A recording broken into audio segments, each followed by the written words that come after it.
say wo be man pass Ashanti barema. What chira say wo be man enim de wo ye. What you say? Wow, I'm proud of you, boy. I'm proud of you. I'm proud of you, darling. Okatakyie Afrifa. Ghana mind that was it. Nyame nhyirawo. Ghana mind eda wase.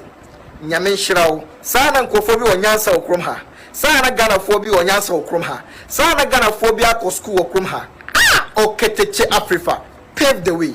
These are people that I would submit to. These are people that I will bow my head to learn from. These are people that I will forever respect. Okatakyie Afrifa is showing us the value of education. He's showing us the value of reading. He's showing us the value of wisdom. Okatakyie, more piafo, more piafo, more piafo. What do you say? For political calamity, affiliation, for 20. Now they continue Okatakyie Afrifa for once for their records. For TikTok, never for their records. Keke. Netie book, netie history. Master Okatakyie Afrifa no or be a guy like Kasa, but you want to keep listening. In the Ghana or betche. Of a shy said, Okatakyie Afrifa, your boy Paswati. I'm gonna this year, Bema Banon. Now, Missy journalist for ye, journalist for ye, Ghana journalist. Muslim Kowate, Wabeti, Wapasa, Etno, Ghana journalist for ye, Okatakyie Afrifa, would the Muslim Kowate, Akuna de Sheba, Messi, would the Muslim Kowate, Okatakyie Afrifa Basso. So, with your Okatakyie Afrifa pa show. What is the captain? Smart, Union Sabaku, Baku. What your Okatakyie Afrifa? What is the guy is learned. Deep think analysis Okatakyie Afrifa here. That's more. The show now is serious. What was the captain smart? Make Kevin tell him what he said. Nyansa di nyansa do muni bio. And one kwasi kasa. But this guy, Okotu, 1931, no read the article of the law. Rollins Uya Madra, no quoted from the law. I mean, these are the kind of people who want to listen. There. What you Okatakyie means no, too much. Okatakyie Afrifa is a way telumba nyum. What you Okatakyie Afrifa not take Captain Smarter. It's a way telumba nyum. No go take patapa one corner. Gabule too much. It's a way telumba nyum and pim domain. And me nidasu homo bia. Utelumba powerful songs na.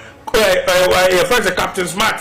The other quite say, go to one corner, now don't want that from Nyansa Bianim. For the records, Messi Okatakyie Afrifa, what now consoletti, now we start to program. For the records, now some 12 hour Ghana, or BIM Sisino. Now media stations our Ghana, now BIM. Messi Okatakyie, what?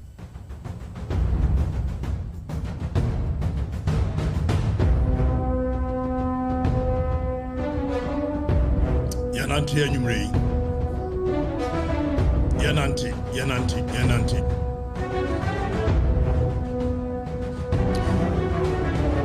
Okay. Azadai. Yanko. Move it. Power me, let's move. You see, when you are a revolutionary, you talk the truth, people will come and slap you down. Then you talk the truth again, they lock you in jail. Then when you are very strong and you talk again, they may kill you. They may even burn your house down, like they burnt my house down at home. Now,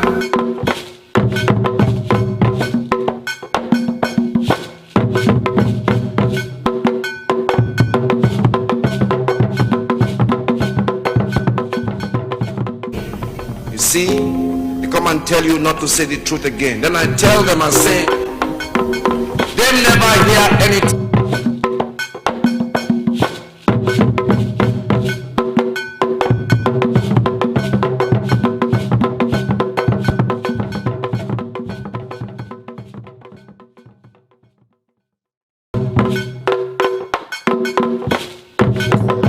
See, if you're a revolutionary, and you talk the truth, they will slap you down. Exactly. Then you talk the truth again, and they will lock you up. And you talk the truth again if you are strong, and they may kill you or burn your house. Precisely. But them never hear anything yet. Baby, they are going to hear bansa bansa. Exactly. Bansa. Exactly. You know, they will hear bansa. Precisely. Now we are nyansha. Now me form unko gear 2. Gear 1 pet. No mu dwane ya afi ya Chekatakyie ni ade. Na ekufado de no. Me buru ni nua. Na me demonstration say hwe no. Manya demonstrations and ekufado kura no. Demonstrations be na ya kase ekoso de me na me lead. Mo na mon kaya de na monya no kurafo. Ye wo mso Oliver ne lead. Oliver Freeland dem by na ho anim ne kurumu a. Mumusa Oliver Freeland by first fix the country demonstration. Why na name Oliver Okroma? Me na me lead. Exactly. So Demonstrations are 11 year me na me lead go vi. Na we me nyamfa mo ko demonstrations. Na ye we kakra ya na agya ni afani ye be ko gie 2. We will make the country ungovernable. Se muka se mu be wi amanfo ne dia. Ye the demonstrations be hwemo. Se muka se mu be tu manfo ne galamsi asensu a. Ye the demonstrations be hwemo. Na demonstrations in dia ye back to back. exactly. So Why? Takura de dia no. Me ni Oliver ye wi afa nwumre ne obusi a won se nti wana asoma ye. Ya isi wi hotel ne just kantua. Ni ya me frefrem na mfo na mpeka kra me we so be na Oliver so frefre ni ye bi ye hwe hu ne obusi a ho se. Na ho na asoma wo. Eye manfo no do. Manfo na dwene na wu. Enti wo mota Okatakyie chen. Nipa won be di wo manim gi wo musika wo. Obi Okatakyie so nya minister da. Wonya CEO da. Enso manfo ne so wo mota Okatakyie. E wo abra okay so me ka ayi Akufo-Addo asem no. No o madwen ye o mo se me ka Akufo-Addo asem because me campaign ma Mahama. So ene me ka tia Mahama dia. Ene akwa we ye ko habra ha. You ona wadwen nya correct. fire. So you took me firing the Akufo-Addo's government to mean that I am campaigning for Jomama. I was not campaigning for Jomama. And I will never campaign for him. But me come my dream chere Akufo-Addo aban. And they say won't me say me come my dream chere Jomama. What was and we will never rest until the victory is won. Hashtag la victoria siempre.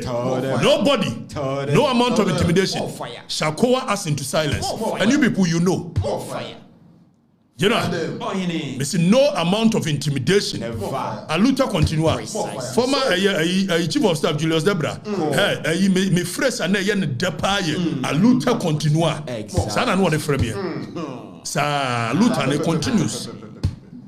For the good of for Mr. Medical catcher so go be me need interest bia with anyone MPP for medical catcher yes my family no more there na mo ma ha nya MPP headquarters mo no anso me be yentokwa bia me ne mo be ko party ni mo na ya je party ndi am mo betimi aye be shock mo me kan na mo se media go party ni yeba mo dia mamamfo no we will give the party back to the people as is hunu no amodidie na ayi motrim ya modeno ayi entitlement mentality. You think that is how we are going to do it? Yeba ma party na yakono emrante ne baba won be say back to the party a modern party na me na Johnson ayi mbapa na ye say me so na ye say etimo fa party ni mame wa wo ba no improve one for party bia ma wo prove one ya ma party. When you prove yourself, then you can lead the party.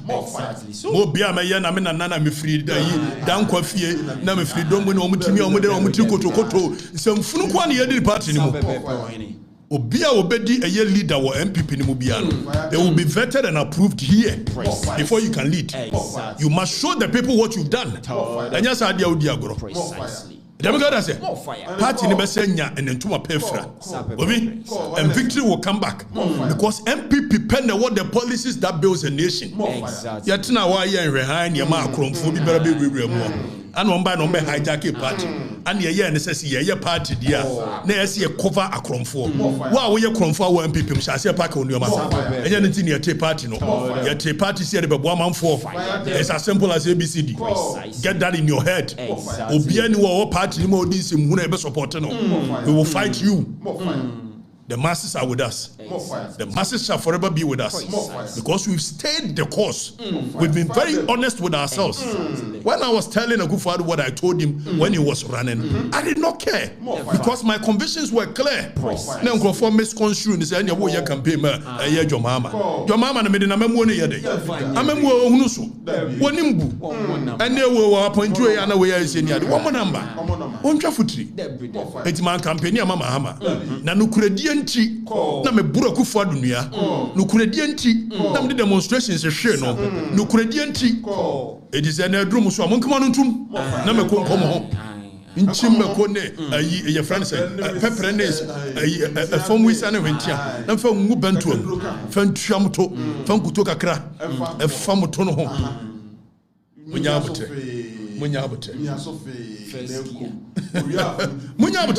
and he's been like this from the days of Happy FM. No Kurana Munkantia. Julius Zebra Frames and Mayor my XYZ was you were intelligent and you are brainy. Come and help me to build my station. The Busan the question station in the Eba Buamia building and I campaign for Mahama. Was his station? I'm saying Mayor. Oh yeah, Madam Man campaign Mama da. No more yum so can be BTI, Dr. Mamad Baumia. Na me can be BTI, Dr. Mamad Baumia, no, you want yedi. Na me can be tia your mama, dear, when you are going to hear you must say, no, I'm going to make it two distinct statements. One concerning Dr. Mamad Baumia, one concerning Akufo-Addo, one concerning your mama. What's your mama a Akufo-Addo name Baumia, dear, you would name of them can find your mama on the air, one kind of correct. Why going to hear you? Oh, Nipakro, I'm going to hear you. Munyabotre. If you are near Sam George, some message in a day ban. And when you feature in your money, I didn't message in Bessako. Why? You Malam John. One no yani de nim say mem one nebu say one you na Malam John said you appoint you anyway you na ade achini a withdraw ni ade ni enam say na ade no yi mo bia meka so my friend Malam John who penipa wodi din toto ba politics mo pa adwomama and wo pana ana jak Toronto na hwan one na tutu din ke Malam John so ya de manu na eje no o say ache mafia no na tu wo yinkofodi Eti Malam John so bagye say wa kofi ye wi ani ekobusa so omo se national security yet se afanya dai ya fa nrura manfo wa mo kra na se form na constitution is say article 83 84 no was say eye act no set up the national security intelligence act no eye act 1030 no ade na eka ye be kwa kohwe what is the mandate of the national security what is the composition of the national security the national security council the national security secretariat wa mo dwuma ne say no mo nyuma no kro mo ye so mo ni police na ye asesi na mo beda ni police o mo na chiche nkofu o mo otumi so mo chi obi o mo otumi so mo court ye be hwe ni nyina e bi say ye mra ne de chichiri kro the presidency is a creation of the law so he must work within the remit of the law he cannot do anything outside the remit of the law.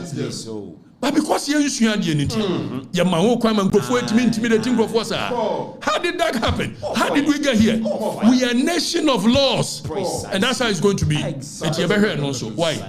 Now, if you say more fancy no kurum, more gentle, more yeni adina nano ma maybe frame here. What's me just say? Uncle ane watching and especially do a precisely, make precisely so no. Woo. Nam sisa wasi ya nime wuu eti wa ye na kofi wa ye se ene woni general obema mu ye $200 na ye ni ade na eti we no me di $200 ne bai more fire powerful Oze hey wait $200 what about ko amedi shame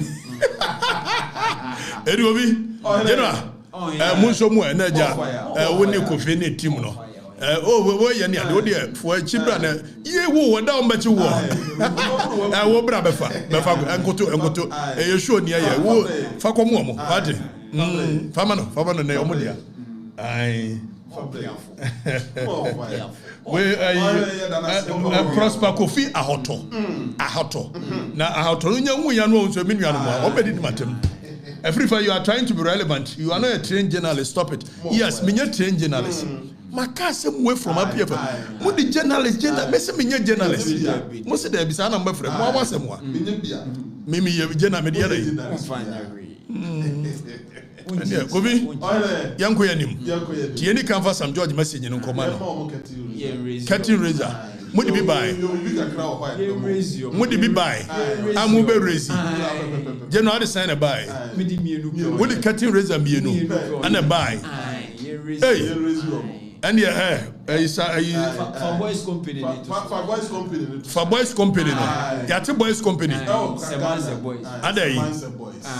Adey Semanse boys how omo ye dey Semanse boys you go there hey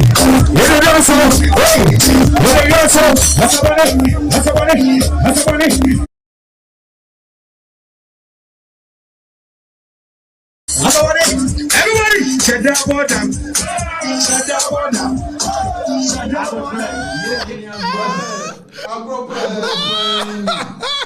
I didn't shut up them. Omo ye dey. Na we mu ye ho amoa. Semanse boys. Aye do omo ko fight galamsey. We mu. Ade na nye damfumpo anye yi. Na banfo. Damfo anye yi. Na ba. They come back my see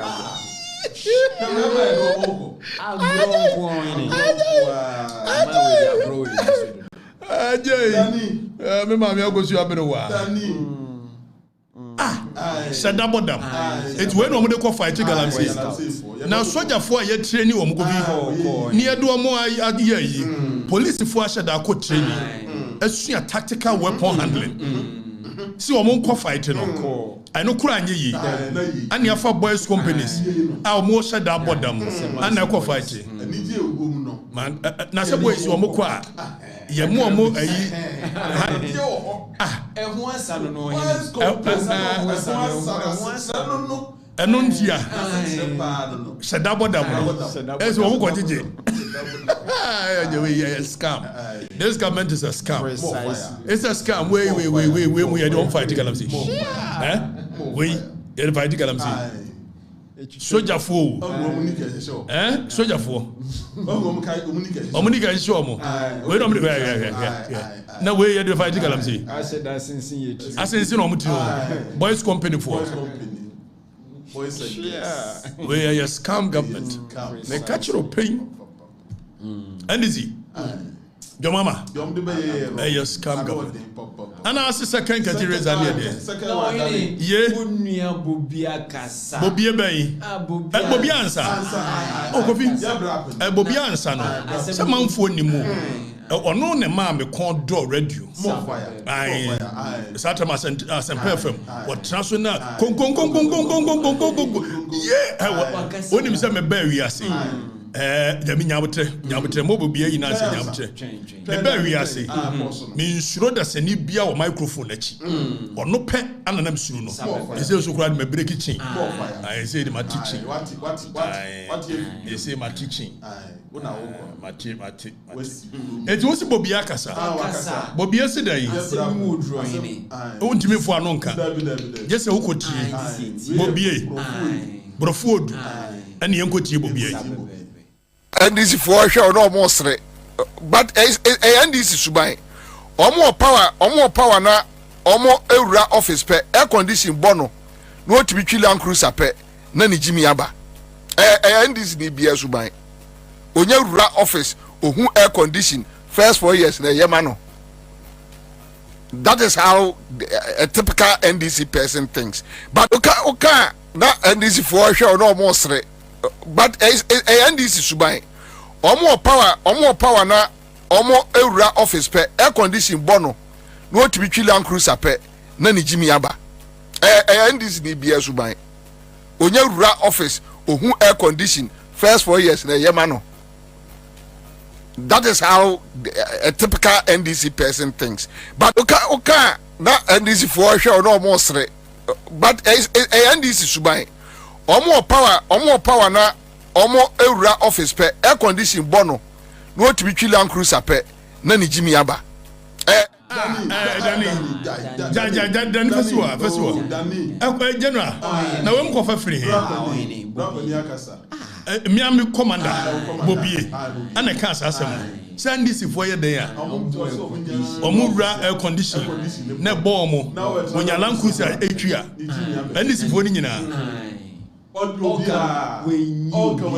when you train and when you are Bobian Saneka commander Boham commander Boham oh that way Edidija now what kind of DJ yes about could be so go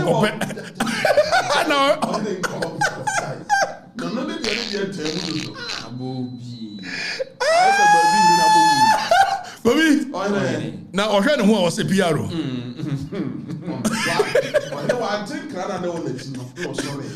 I so oh yeah oko penny bi ho a na penny no ho so wagimi na otun kromo na obi wo hwe ye no ye do no ye PRO yi akwa ya baba wa bi okọ ye na okosu kire ne papa say papa no say di asem wo say be ma na dada me wo so oye Kofi Annan ba say onye Kofi Annan ba no papa hwe na ni no say na so hwe o no say Kofi Annan ba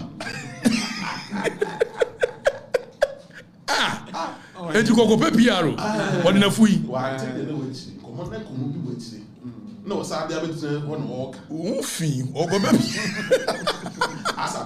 asa doswa we no de go pe PRO say na for su commission so no community do moye we krata na ko school no nko bi o and any pa wo yam frɛ say bedidi wo party as pra utim betna o e ma bu fo say yam frɛ ya ba ya che covid ya che positions no one go preposition o yam frɛ me ma me twa selfie we so ira no didi me matter we ade we so didi me matter we dey fa nso we nti Julie ayi bobie say wo move office na condition bo mo na ya na so compare condition ni bi ama na bo amfa obi si only fools will join so no amu join ni otem no o tire kwa no o tire ba I go via share you must mo $200 no why sa mo ya mo sesa ma mo obi a binya team ni nyina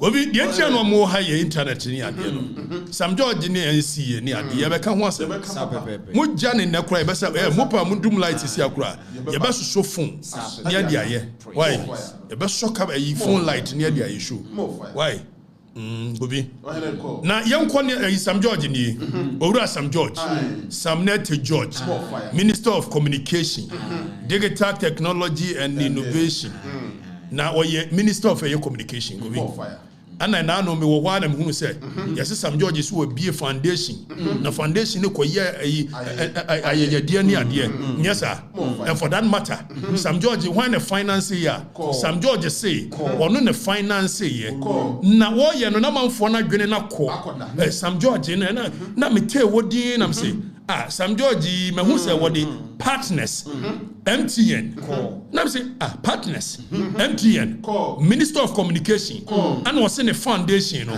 MTN for na partners eti wo hwe ha MTN for logo da ase no and was say omo ye partners of the foundation tell am say okay and then na ekoso no Minister of Communication and the young name say MTN a major player in the telecommunication space and the Minister of Communication no one no and nanu MTN a CEO no ekokosra no yi Daniel so wo yi sab na eti yebusa se okokọ sra no enkomo ekọọso and ma say obey partners anade ya but if we a Minister of Communication na say wo major player MTN controls about 70% of the market of a year telecommunication so when a year CEO of MTN akosra Sam George now all of a sudden what be Sam George no you can say the foundation no any partner and it raises cost for alarm precisely if say you see a pronkuma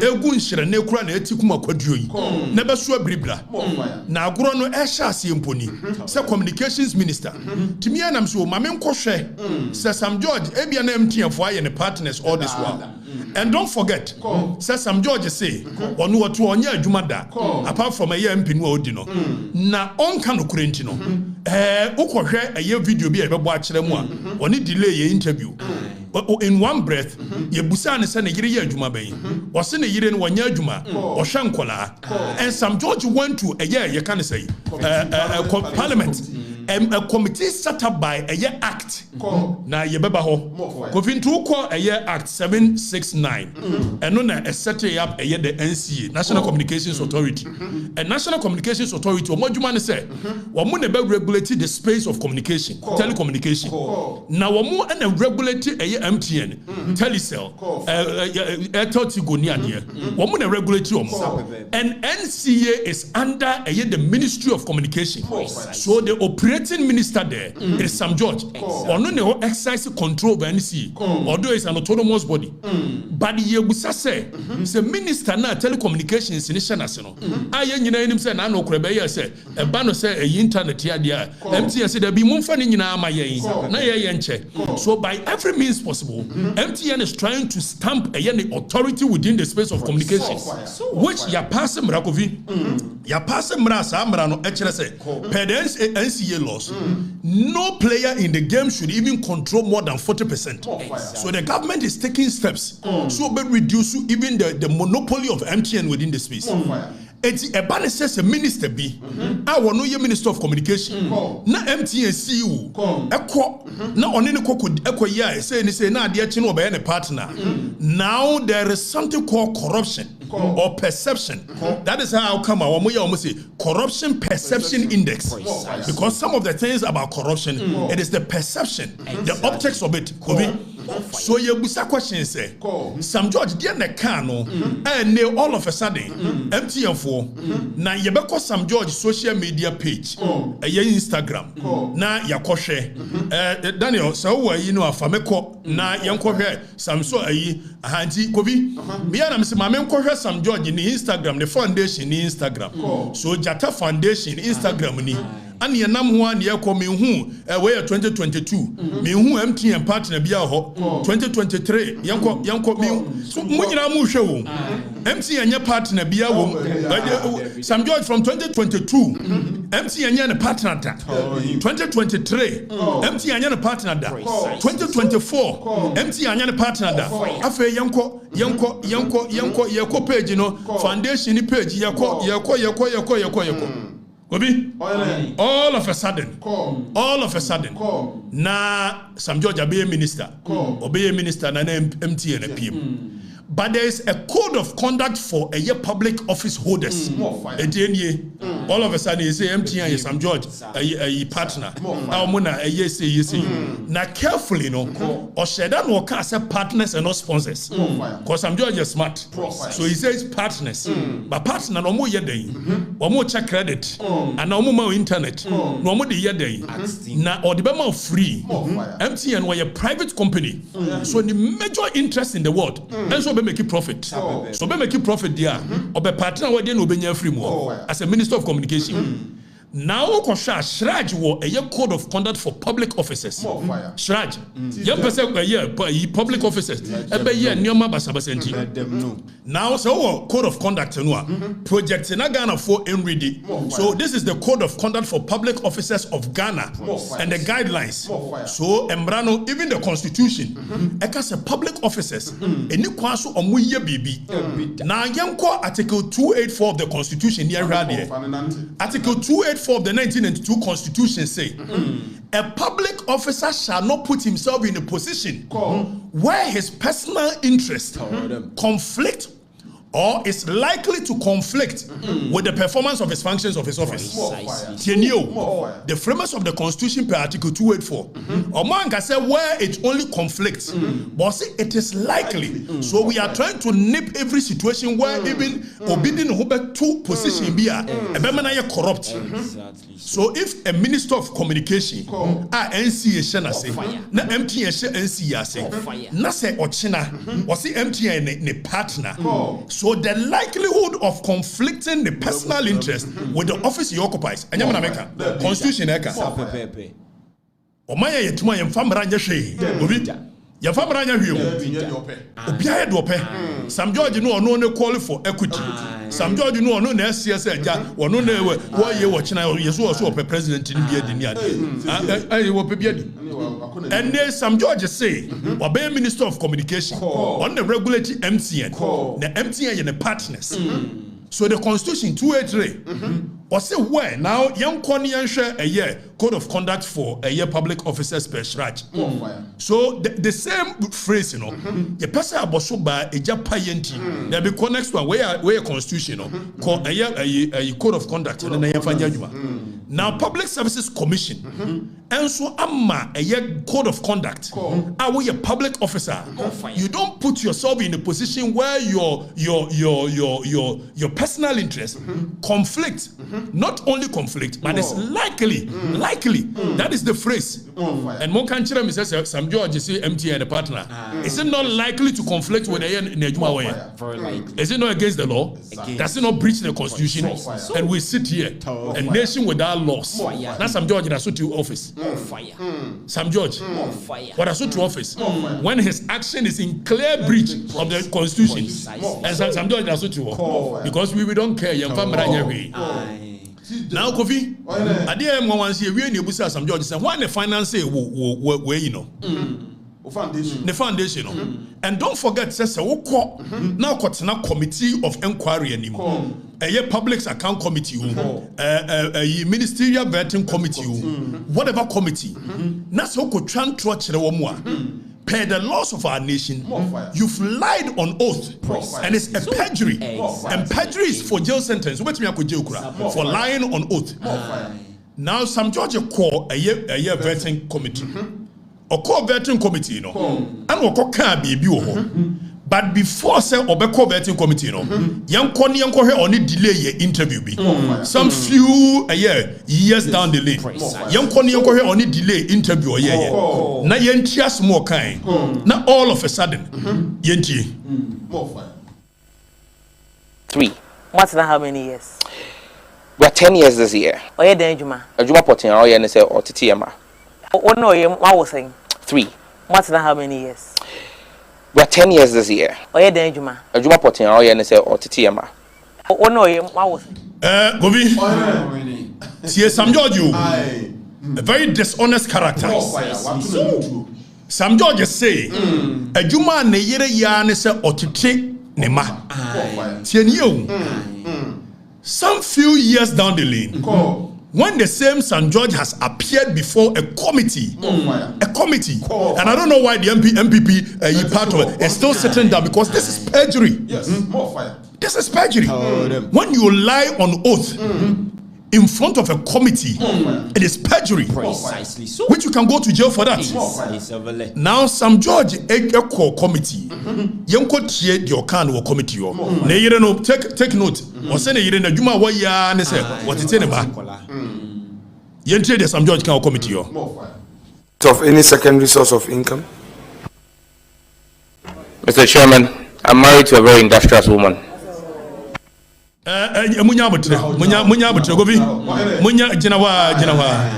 So in less than 2 years, all of a sudden, what it mano? A very industrious woman. Meaning, Sanu mailing kolau, Sanu making kolau, Sanu mentiasie. Sam George on delay show. I said the ya and so what it 2 years down the lane, when he appears before a committee, Sam George say, Neyiri industrious, but delay interview ni biu. Ubo we are a face up committee no the biu. Na man for no make your judgment. Oh no, I was saying 3. What's that? How many years? We're 10 years this year. Oh yeah, then Juma. Juma potin or yeah, say or TTMA. Oh no, I was saying 3. What's that? How many years? We're 10 years this year. Oh yeah, then Juma. Juma potin or yeah, say or TTMA. Oh no, I was saying 3. What's that? How many years? We're 10 years this year. Oh yeah, then Juma. Juma potin or yeah, say or TTMA. Oh no, I was saying 3. Do you have the benefit of any secondary source of income? Mr. Chairman, I'm married to a very industrious woman. No, I don't get it. Please explain. I'm married to an industrious woman. Okay, so please explain to her, if you say you are married to an industrious woman and that is the source of your secondary income, what exactly do you mean? I mean, my wife takes care of me. Very well. Do you have the benefit of any secondary source of income? Back to and this is a minister of state. Exactly. So dishonesty Precisely. at the highest level. Exactly. Now some George I bet you say I won't lose a sleep over somebody who is trying to be relevant. Sam George. Or no Sam George. Say me Afrifa. Me. Sam George. Very dishonest. Now, Dr. Mamad Baumia, and now whoever wins the MPP flag bearer, Tienye, says Sam George at me the Minister of Communication. Either some of them Council of State chair in the next government, and as a Minister of Communication, what the best is out of catch them because we need intellectual firepower. Be a mini Sam George, Mitiena, on carry any intellectual firepower. We were not the Muya me do Nimuya me Hakrado, Nimuya me Hadodo. Very dishonest person. In one breath, Neyiri Shankwala, 2 years down the lane, Neyiri industrious, and such a person is occupying a position like minister. More fire. It's the honesty, bay. So some George Becca's MTA and a partner, where it is clear, it is clear, said Adiana Wayane is likely to conflict with a any position as a public officer. More fire. More fire. More fire. More fire. Jatane Chantro. Jatane Chantro. Jatano. Onye Jatabiahu. Onye Jatabiahu. Most of them member na Jatane. Onye Jata Buabu Crow, Buabu Crow, we won't come. Na Jatana. Jata. Jata. Sam George, dishonesty, and Uko a section 211 of Act 29, which is Criminal and Other Offences Act. A camp perjury once a so Sam George, you've committed a crime against the state. If we are to go by what a year Article 211 of Act 29 can, Sam George, we are on ocean Kolanko. 2 minutes, we are industrious. 2 minutes, this person says MTN and partner. More fire. Which is which? Sam George is up by no bechirimua. Sam George is afraid one sponsor. The foundation. Ni obusa se na bia also wonya adwuma bia 15,000 Ghana cedi na parliamentary e de ma wo ana wo yire so hwe nkola to nya access ka no wi o man ni emfa mra nya hwe na bia so de o ye do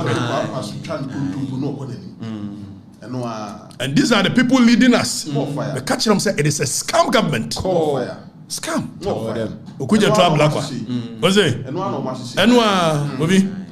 Enwa said you know Kufuado ye no. Enwa no so ye meye bia na ye meye worse. Settings government. Yomu se me. Obi e. Na ye no. Na no nkrofobia omo etata me anwumra ni ade a. Me do omo picture ni ade ni video gu ho ni ade no. Ana manfo ne so na Okatakyie no wo settings ni ade. Na enya 3 weeks ago. Ana beka say jakpako eye airport so ko hwe me. Ne ya me fa me na anu ya. Eti na me twantro. Na me di video ni gu ho no. Akwa na dwen eti mo adwena ankoso se anajo 11:12 no ade a car Range Rover na mo number plate mo ho. Mo ni munyansa ti mo musa kwahye. Say Range Rover number plate mo ho. Me nyantia se so wo pa apology. Na wanya apology o court. O court na waka kire eye court no de ntia wo na mo Range Rover anajo eye 12 ayi mo ho no number plate mo ho. O kwa no waka kire mo. Me amfa ne ma se nwura me. Okokotwa emfa nneoma enwura me wo mo ye ne ade wo mo koma 7 police station so na wo mo report wo ye ne ade na police CI investigator ne free na police investigator wa free me na me ye na me so me throw exams ne ade nti ye reschedule dem we answer wa press this call is being recorded na mbuza answer na ade na record the call I was going to bring it to your attention. I'm saying, do you bring it to my attention first before you start recording, or you record me before you bring it to our attention. And I'm cutting CID. I'm saying, you've compromised yourself. You, the CID, wanting to investigate this matter, you've compromised yourself. And to be I'll come there and defend myself. Now, baby, now 1 hour. Maybe I'm now the next minute me movie. Now say baby I'm more CSM more kono. And no cry baby I'm ka more kono. Go be. Time ye teen in me ba kono. O ya ka ba kono na achiri. Or reside. Mo bi enwura me. O ye na so o bi abranche ne be say ne carry ntie nyimfiri wa. Be pa cho boko. E fa court se me enwura bia. Na court wudi kan wa woni bim. Ya be ka say. Remember them phantom chain. And yes, way in the idea in the fire. Hey, Munyarof. Munyarof. Court. Obi uncle. Se Ghana for it me Musasa na do 12. Range over number plate mo. No oy opede yin. Mu Musa ko et mo adwene na ye adwumani. Mo bia me hwemram krum on fire.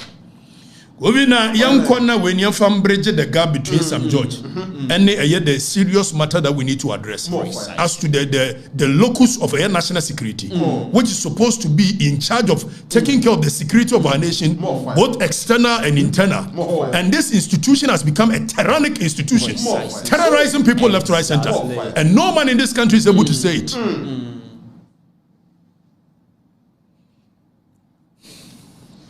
Nobody is going to intimidate me. Never. And nobody can intimidate me. Never. Nobody. And we will never leave Babylon until the victory is won. I'm telling you. Tell them. You will never leave Babylon until the victory is won. Exactly. Tell them. And minim debesie me offer him for detention 2 years in a military government. Na me se mu ye ku kura na mba ya akade me ye nu an ka me ye mu.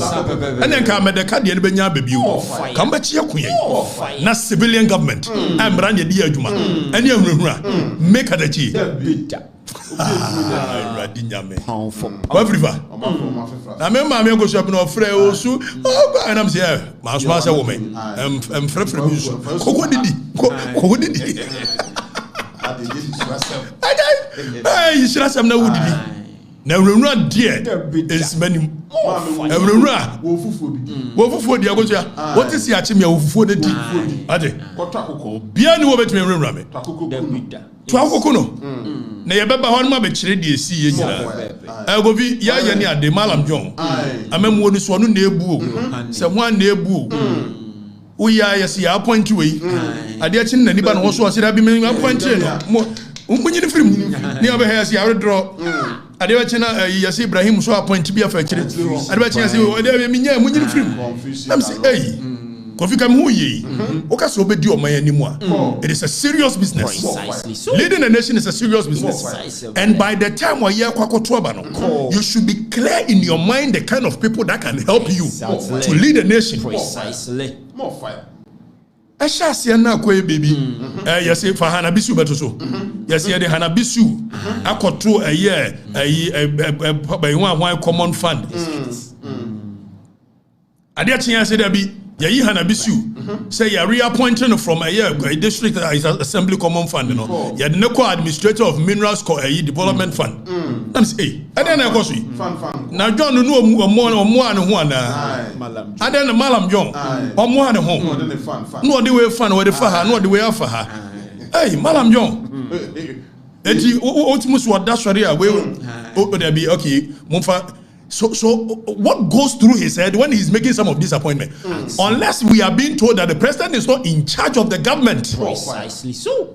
And that Callistus and the rest are making the appointment. Exactly. Other than that, after a while now, Wamudi will be for Frako, District Assembly Common Fund. And now no deputy, we say Michael Harry Amson, administrator of District Assembly Common Fund. Naya the way Abesha. and I know your branch here, Basentally, Youth Authority, the deputy. Yeah, no more clash or where's the man I'm deputy? Where's the man I'm deputy? Yes, I'm a more Benny. Gobi, Bansa, Scam, Settings. When you're ready, I feel your wow, Musu, you're the Edward Bauer, a quad GMPC. Yes, sir. Communicate by no. I did some say, Edward Bauer to Fantoso. I'm saying, Edward Bauer, I say, a unit free GMPC. You had never share a Madam John Mwano. He is not in control. So I'm sure say or more appointee will be for a chair. No one will say, no, I don't want this. Bring him to somewhere. Hey, after no master appointee before Nako GMPC go be. And I thought to say be at the initial stages of government, you know, and a bebasa. And you can clearly tell it is a warring trend. Very warring trend. It tells you your mama is not in control of the governance. More fire. He's not. And me the minimum. And I'm who did that. So John, when you control, or a fine gentleman, fine gentleman, but bunny leadership, he lacks what it is to be a leader. Or need the temerity to be a leader. John, only Mr. John Mahama is a fine gentleman, but fine gentleman alone does not make a leader. Precisely. You need some decisiveness. I don't know your mama natural when a kratem, the bookum, my first coup d'etat. On one true, Mr. Wusha Wobenano, dear a Hanipa, New Year, how indecisive he is. On to me, Sijina yet, and we are seeing it in his government. On Sijina yet, me appoint you in now, and yet Chani are far away their question has. And that is indecisiveness. And no leader should have that kind of sickness. When I decided I was going to leave Angel, I left Angel. Precisely. When I decided I was going to leave XYZ, I left XYZ. Exactly. And that is decisiveness, regardless of how the people feel about it. So me, I am so decisive when I'm making a decision. When you number to me, I call right. When I'm clear in my mind, I have to go to left. When you're there, I call left. And that is what is happening. Man, finding you okay with it. So John Mahama, I feel me 100 men who say, yes, say more appointee will be as deputy, deputy ECG, managing it. Every year, near cultural crata, a branch, watching a tie, Ashanti said, a Joanna baby, a John Ayuku Kansi, as acting deputy managing director of ECG. After we answer as you withdrawn, a minister of a year, energy, actual crataba. So I withdraw with appointment. I say, I didn't remember the when you have a Kratane da in Sofabra, away a withdrawal of appointment, a John Jinapo, and an Sasha. So it shows you how indecisive John Dramani Mama is. Fire him. And it's becoming a trend, a very warring trend. John is not in control. Not in touch. He's not in touch with government. More fire. More fire. Sources from a grapevine, deep sources. But that's what I am. I'm fan of the catcher pain. John, we name the Okosokra. 18 year appointed Japa, and I can tell you on authority, the mama you are appointed Japa, and I'll show you today. Japa, yeah, John appointed. Na Japa, John, I'm going to Japan, and I'm going to be from Japa. And then you join our appointee, and I come and demonstrate and prove it. Precisely so. Prosper Bani, and I appointee Japa. The Bible says Prosper Bani on what grounds? What legal grounds? And what Gina the Chua Japa, I ne letter was what the appointee. No Prosper Bani, no, baby out here, no. You will say question. Tell him. Embrabbing, yes, the president has the right to do some of these things. But you better Mrano. And I'm sure you're different. Monko GhanaRecords.com, I'm going to read me. I'm going to read me. You're sure to be good. More fire. Were you sacked from Angel or you left? Emubia, Utimifa. Whether sack or left, Ebia, wait me a fat. Sack or left. Ebia. Nino and the end result is a mini angel who you. Yes, sir. Whether sack or left, end result is an Dear Mikan Copon, some can say no. You need Brahman was a semo. No, maybe church much. Boy, who come any more browa? Maybe we are some Darbania. And one by Yakromahi.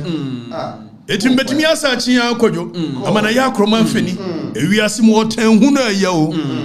Median Cademinis and Katu will be bored than near Yanum Nasaba Usu. And so me no Biabonio, and come home crab about time. I feel what 10 Hulusu free in here. Memaj Mumpenabi, Memam Chambo Siamo, Mediamo Consavia, and now Majuma Bakupe Amientra, and now Mentumefra, and I chat your body, dear Chami, and I want them at Rotanku Mudia, and Yamon Pabu Jun Sobenum Nami free metro Concono, and one era diachro me say, as a quamia free fay, Meno Pomano high, Meno Bank, Adumya Miane Makocho, Tinaya Minshrumo, Adumya Mepe Nemekocham, Minshrumo, why they show Mutena. And she's a witch in me, Kwambe, so won't tell me. So witch in me, Daddy Lumba Kura or Dad Demotron, Emma Moniji Mosai, Muyamu did not him. So what do you to me, huh? I some Monija. I didn't be very much.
Onumunya no amfanche no na me ya metiatia mo konso politics na modem ho beche timetia akoro na se why mama benz bi be boss spy so me guys here na omo here say on me namu a mani wo ba bia o bi na dia omunim no I'm a militant, that's what I don't fear. Exactly. So we had spotted them and na benz na here spot ya mo na omudimachia they are not smart say me shada na bigina the temple na me speaker ko di nkomo me say tu na bigina filling station bi na mtofu na me hwese ampa na benson ko akra na agina na say okay so we were me guys in Ekasa we wanted to know should we go, should we stay there. Now say let's go, whatever will happen, let it happen. More fire.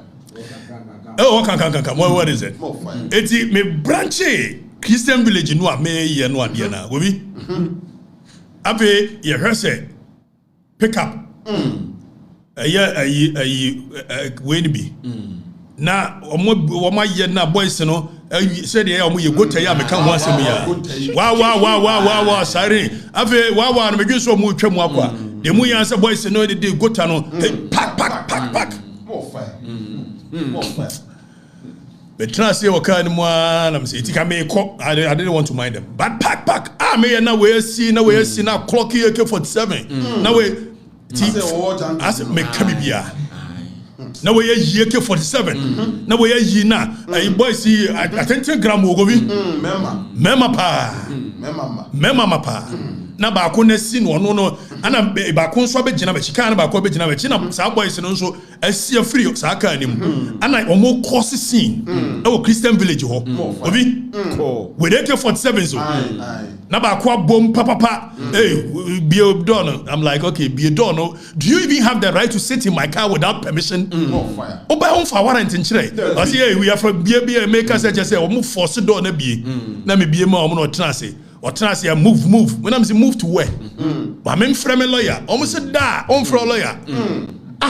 It's a kidnapping.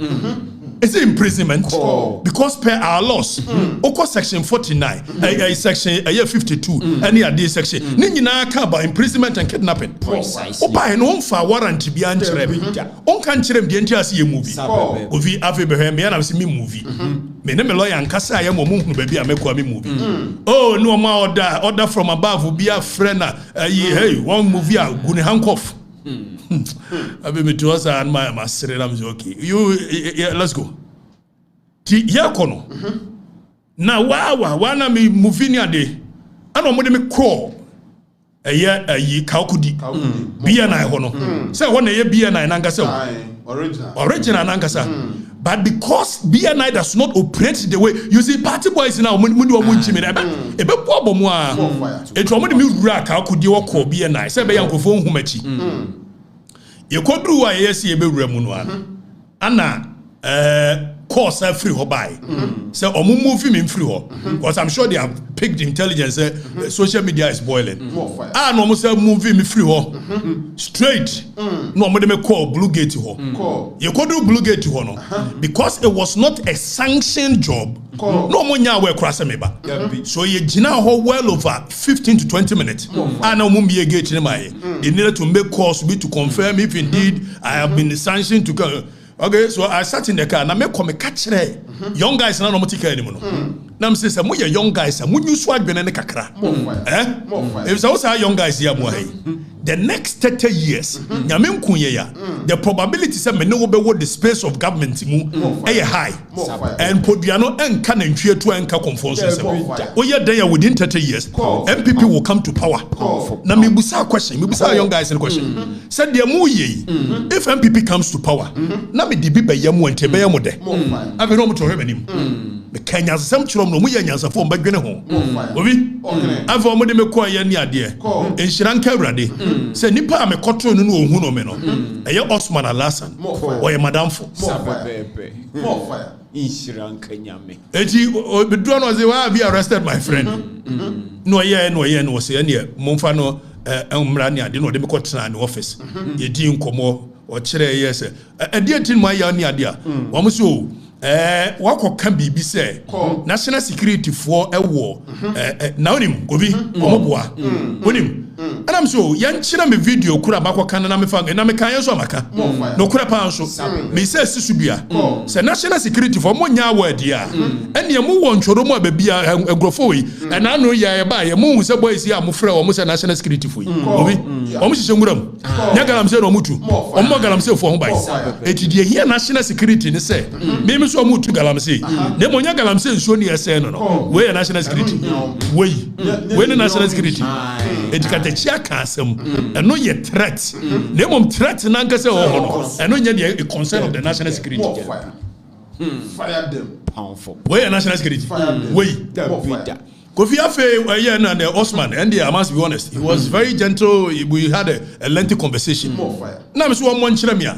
No, I call back where in who fear what XYZ. No, I call video. I want to call say national security should pick me up. Nanim, it is an agenda setting. Almost said release my kwane say on pick on that issue. No, Munina say issue no because me tie akwane se mo kano. On Kasenyan Semusa. So he was coached. Precisely so. The right words to use, he was coached. Because I can't one Kenyan, so to be Kenyan. But this very video, the guy was Okasa Nyansa Muse, Munchi Afrifa, and yes, I was man, one percent your mama memory. So me and I'm saying, it is what it is. I don't really care. If I said it, I said it. And if you want me to help you to fight Galamsey, it's okay. Me, your mama, I'm willing to help. So many are in Osma, yes, and your person, Buana, baby, a Galamsey, near the Koso, Menkoche, a national security for. Okay, so you didn't come away, me lawyers, Baho, many are there. The same so-called national security led by Japa. Echo a year governor this in fee. Say woman koni fee. Ako fuck. Now say, what is this? What nonsense is this? Kofi, I hear nonsense. And you must security. Is this national security? Majumani. So I said, okay, let me go and look at a year Mrano. What governs the Act of National Security? And national security in quiet saying the same. It is a constitutional body. Educate them. The framers of the Constitution. We will look at it. And the national security. We will look at the composition of the national security. What every job is supposed to be done. So me and I'm saying, let me do a quick research. Know the laws that establish the national. Now I'm call Article 83, National Security Council. Don't forget, your National Security Council, which is chaired and held by the president. So ordinarily, the framers of the Constitution said they are going to set up a National Security Council. And maybe a coordinator on it, your from National Security Secretariat. Exactly. So because the president cannot run the day-to-day activity of the national security, that is how come he's appointed a coordinator to be there and do the job. More fire. But the president, if you want to see how serious the national security setup is, architecture is, that is why the only council in Ghana and a chair is a president. The military check council as well. Exactly. If it's a danger, if it's a president, the number one priority is to keep the people safe from external attacks, from internal attacks, gathering of information. So I say the National Security Council consists of the president, the vice president, ministers of foreign affairs, defense, interior, finance, and other ministers as determined by the president. Now, 84 it tells you the chair of the national security, who is supposed to be the chair of the national security. Now, functions of the National Security Council, advisory role. The NSC advises the president on matters relating to national security, including foreign affairs, defense and internal security. So, per the Constitution, other functions. The NSC may perform other functions as may be prescribed by the Constitution or any other law. So, any other law, and you Act 1030, say no supplemented the Constitution. Kofi Act said now National Security Council aside the National Security Council and the National Security Secretariat and only the coordinator which is a mandate of the law Act 1030 and the Gina so the appointee now under the Security Secretariat and the what your friend NIB first name of any BNI that is the National Investigations Bureau. Then we have a research department. Then we have a National Signals Bureau NSB. All of these people they are appointed by the coordinator in consultation with the president. So the president has ultimate responsibility to see what the national security is being used for. What is the mandate of the national security? Act I certain national security. Fameko year section 14. Enlarge on role in the national security or mandate. Near her national security in Kwano, Obetimi aye nneoma bi wa bra on for police enka ho a. So you call the functions of the national security per section 14 of Act 1030. What's the national security? Intelligence, internal intelligence shall. So medical catcher say, internal intelligence, which is the NIB. My friend the NIB.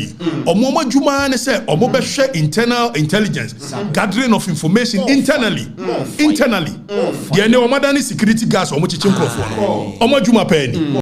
And NSB no.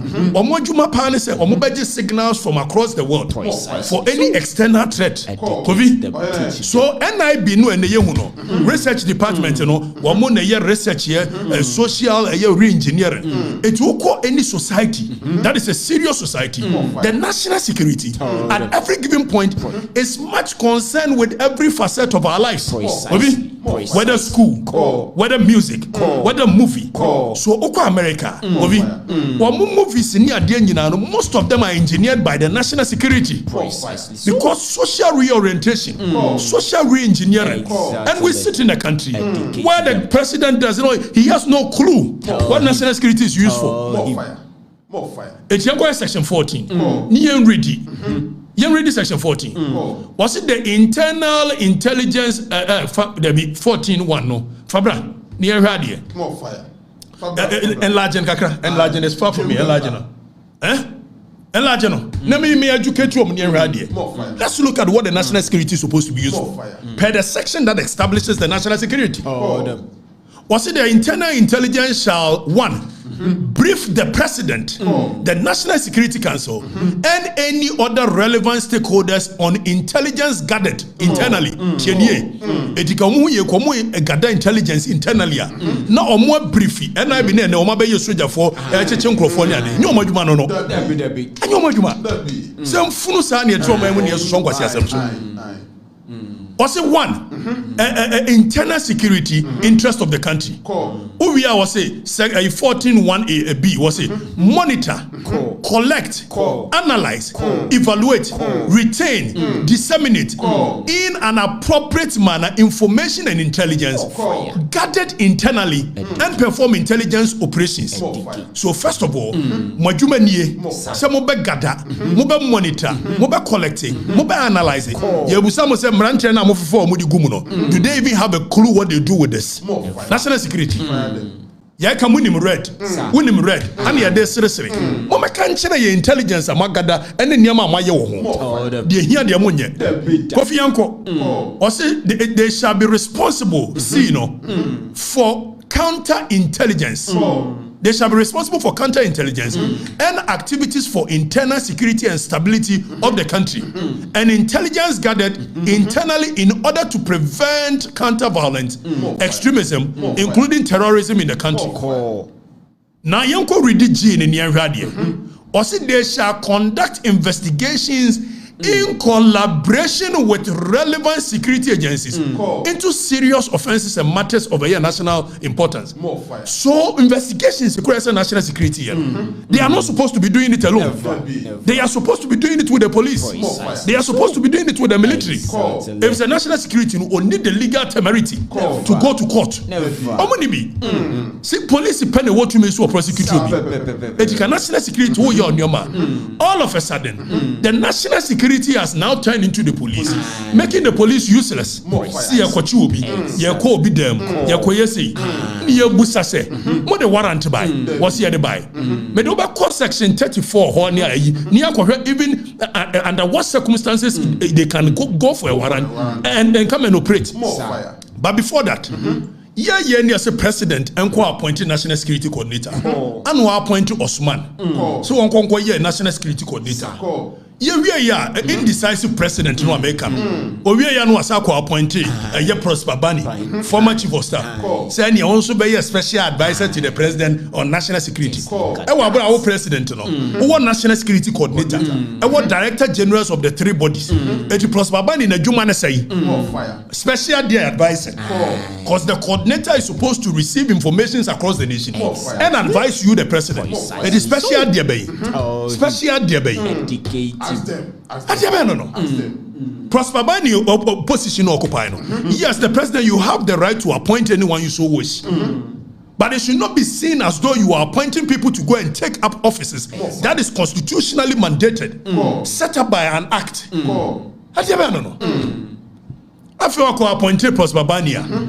Na Prosper Bani no atworo krata say wono so appointed Japa say Japa no emra meye national security de ben in charge of special operations ni ebusa say Japa no tumi ben wo de ye Kofi So aside the fact that national security a war your friend say permanent staff tienio permanent staff no mo yadwuma under NIB under NSB under a research department no what most because of say intelligence gathering Emrane ma ho kwan say national security betimi employ enipa bia de so wish say on be more information it movie for musicians farmers chiefs any the traders if say BBC wo eya ahemfumu a esa national security wo obi wo mu a obe more information quick say BBC wo eya kantamantoni ade a esa obi wo more information quick.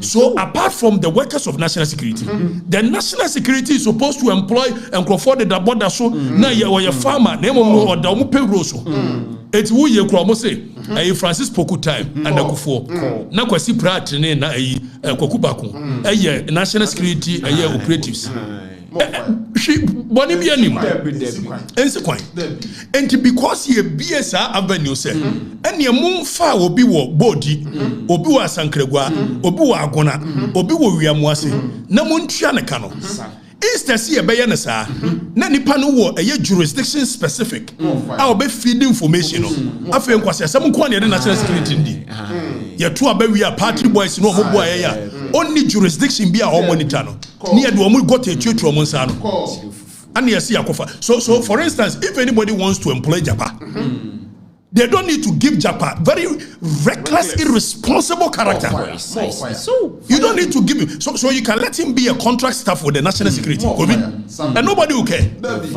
Nasa ubana sa oye president. Now kofa Prosper Bani. No oswama Osman nyajuma. Etiene Osman nyajuma awoye biya. Govi. Same no kasei. Sima kwa appointed Japa. Enipa yeji ni free military mu. For dishonest conduct. Precisely so. And said the partner more appointed. When I say, every nipa kuro ni mo ni ade. Japan terrorizing before. Yeah. Say, and your national security afa katechi. Mo family ade na mo beye. Mo be kume. Ade na mo beye. What is the worst? Pound for pound. Ensure number some would be big man, men 10 days when we do a mayor fasting. So, Adriana, I'm way and say, Yina, P. Bina Modia, dear family. Miss him in the year, dear baby. Benina. And yes, sir. You must not antize any national security. Adia some Moshe, Namo young woman. Prosper Bani, no warrior. Ready Kunkro. You are not doing it. Yes. No. This is supposed to be the job of the national security. Ask them. Afe wuyi. Enam se marani nim se. National security ye mo mutumi to investigate people and they can use it in excess. But the state has no business. So be use state security to terrorize anyone. Nobody. Exactly. Say national security motu woni Okatakyie na mo target here. I am a threat to the state. Mo adwene ye adwumani. Identity. Afa ye wie ya. Was when yentuko am de cha o mo ne se. Osman alasa no ye me nyonko. Ti we me de cha mo atufo bo. Anka de make ka kire mo ka mo ntiase. Si ye be Okatakyie. Se Okatakyie na ye dey. Me se mo hyenwura mo tu galamsey. Me anam kan. Yes. So what national security is a winning information on the crop for Galamsia. You have no business being in this country. It means we are irresponsible. More fire. Fire them. Fire bend them up. No. And you ya to a berry. Maji to me. Nama maji to me Gramanine. After yes, Japa. So the law at 1030, I provided from section 22 say 26 all the way to 33 says a national security breaching and you funu bi omo ye said omo ye obi section 26 to 33 and ma kwan ma timi do omo ko through a legal process. See about Okatakyie, no warrant. And when you do that, you are providing avenue for more person. After all, what? Printing a card will be able to me printing. After all, what? First necessary when I will be able to me. So when you guys continue to do this, then the public for people who cook Okatakyie. The obey honest one so back up vest in be printing me. And I be Afa card will do a papa. na mom say national security mo ya modwuma yi a mo se mate so obi peso okume etimo bo me ho bai e say no gisi e baba mu a e de ba no e de ne renren ya ba me say rambo e ka say more security na yan konkohwe application of warrant wo ye wo mo se wo mo de warrant ko eye papa ni fie governor ni fie ya busa warrant ni say wayi mo fa mekere o mo timi fa nkere na jakwa irresponsible character say you are appointed for special operations it no matter time we any special operations no no matter time any special operations jakwa me so no de begu joma ama memu sakoy na wo kan nioma ye no ye no security ni mu a very irresponsible character tini ye na di no e military ni andakufo ye na di afa so ko ji warrant ko fitie warrant ni was it where a director general of an intelligence agency medical culture say intelligence agency no miensa the NIB the RD and the NSB director generals na wo no where the director general of intelligence agency or an employee discuss enlarging na me kan de ne no mo hwebra we are a nation of laws general. Nobody has any business doing the nonsense they are doing, and we sit there and watch them as though member nuclear offer to me another year national security. We are more almost a member Juada. Messimu pam and Mako. Why? Because they make one but yes. Mopenwatia, the bedroom, I'm a bonnet drums BB solo. Miss one to some bokume, and Rachina, a Corolla 2019 DB, Nana G. Ne car number ni ade one na area mu onu obuso bisa say Okatakyie te he manya information ni why o hwe me one nam 10 obehu e wo na wo nipa titire wu Kwame Nkrumah wu Martin Luther wu me na me wu ade bayi na mo suro ade na hu ne nsemfunu na ayi mo de nationality so o se koba se obi aye bibi na se o person de warrant ko china where Director General of an intelligence agency or an employee designated by the Director General has reasonable grounds to believe that a warrant is required to enable the agency to perform function under this act, the Director General or the designated employer may apply for the issue of the warrant. It won't mean warrant at large. You must be specific with exactly the other warrant. It would warrant say require this in fee. No one state you will say me kwa metu CCTV. You have no business. So go to CCTV. O kwaje warrant. Now say at the same time kwaje warrant. Ne yiri sika da ho fam ho mai. Ne yiri no kwaje warrant on so. Say and no nkrofo ba ye na ayi nkrofo a wo bit madam fo bit me kam you want say ye de wo ka ho na me so wo de na ka ho say me na aba ba chimia ono so akoche ne wo de ne ye dai what the warrant o me so and so the warrant ne apply to another person who national security munim nyansa ni ade ba no na fe TS2 no yanko 34 na ne hwade or say the application for the warrant shall be made in writing to a justice, the chairperson of a tribunal, or a senior police officer not below the rank of a year superintendent or above. It's just one day at the end of court, a court warrant. And a chairman of a year tribunal, and I say a senior police officer not below the rank of superintendent. Now, yensha under what circumstances that a warrant will be needed. National security. Kadechia ko school. Woba. Muhiya warrant. Samo ko cheno. Emrana say a DNT na muhiya warrant. Obusamo. For some person ba abisu no. Or say matters to be specified in application for warrant. Now, an application for a warrant shall specify. What's the application? Exactly the other warrant. Don't mean what you warrant for Okatakyie. Now, man, ask you, my country is on a general, my chief general account. You have no business. Exactly. So, because the annihilation of laws. Let's say, Funukan Kansa and a Mudinu Kuma be entering Ganchero. We don't run men. Pound for pound. Muslim baby and a mom fremesa. There means radio quality anything. Arrogance, there was somewhere. Now, Mamma call you back was what the David. So them sit tell you more can him. On Babu Mia come boom. Bobo Badam, dear Banana.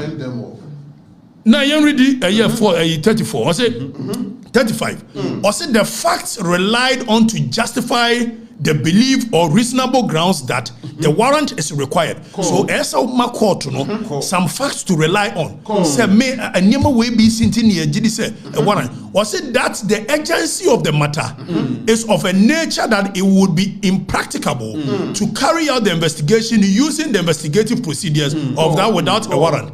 Was this a more tracing? Number one said the nature of a investigation.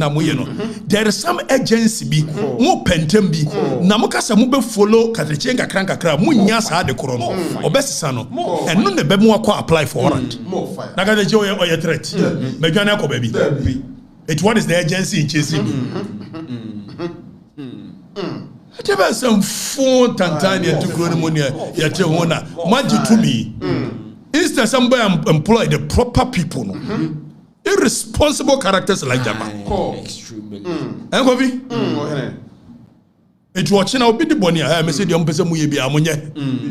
Oh, be a room.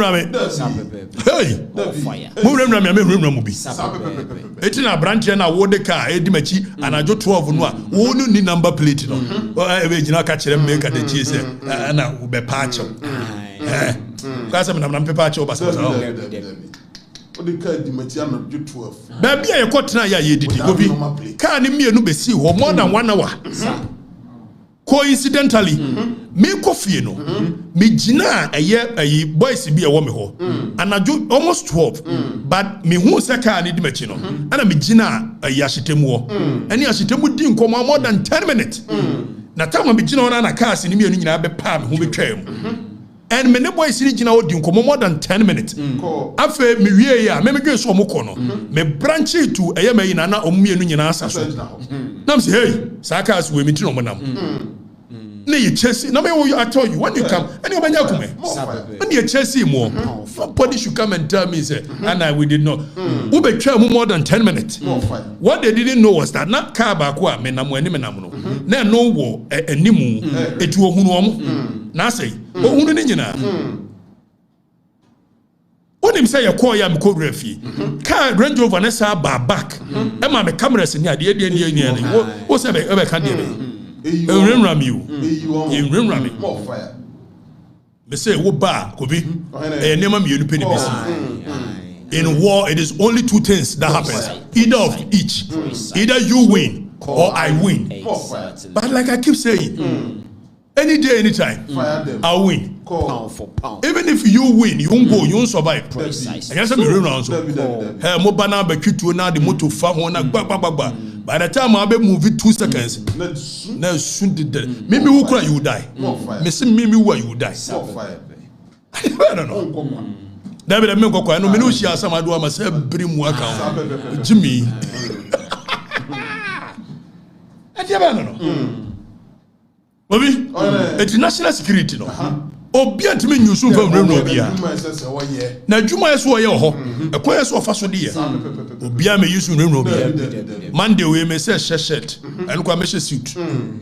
Omo yourself Friday, and I'm afraid Osman, Madame for catching so. Meba a year no oji tomb. To Monday, Mako, they suit to pa, ash shoe, Italian shoe, and your flower dear me. A botai, shirt papa, and 2 perfume of home. Papa. Over some woman fighting Galamsi, I never know. Me and Cassami the truth to me call Echo Muram, Echo Jam Yachi Galamsi China for. Mobile Mumpe Mumbini. Now, men and Bone Rabbit. Eh, Mama soon got the deal. Police in a Mama soon got the deal. Mumia, why? Near Chichiremai. Nanra men people for the year, yet. Now, now, so resetting. And what now resetting? Now said, "Omo ye na nanu no na be bidia." And na ba be dey. Malam John, what be dey? Malam John so ba be dey. So be use national security in dey nsem funu ye ekoso ya. And na ja na kufu ne ba o mi antra so. I am telling you any day, anytime. No amount of intimidation shall cover me into silence. I wasn't born like that. I am not made up like that. I can't even work. Exactly. Eba me ko so abenoa. Obi. Yeti bomfa. Ombo mi din sa kwame amiso ketikiti o. Aja hene ba no. De ni tika kraka no. Ye awurade. Me ko kuma so ame. Eno so sa the whole so ame ne bom din ayi kramom ho. Kwame amiso me bubi na bi bome na me keka bi na bi kamani ade sa me ko mfanti pimu me suspension me gisa. If someone me go through exams ko the police escort na come front. I'm telling you, go back and watch. They should tell you precisely. Timo William said then here, one more me come front pem no. One more year almost say, any agwa no wadu kra no ho. What? Obi? Someone is I know me ba Kumasi Boadi nso sa ne ade. Wo ye ne. Wo ya akwa bi bo me 2000. Ohwem sutro. Besi na hwem tirim se meboni bi. Bisia no so mebo no. Obo mi no dwane. Tisa. Enu ade mo bi afamba. Me ma me akosu no wo military. O timi bo me sa. O ja me anam se akoye the same thing. The national security mo chimi du. Me ba mo bete gbansa. Say the mati bi na you know ayi alasa okuranti Osman ntina me ya chem. Kade we mesia yiyi ama mo ne mu nsem funu na modi na nwura ne ade ni. Ade be no. Agumu ama. Agobi? No amount of intimidation. Never. Eti we na mu hunu ne sa se ane wo ha adwen wo kuro ne mu no. Afa na abedu national level na mu hu.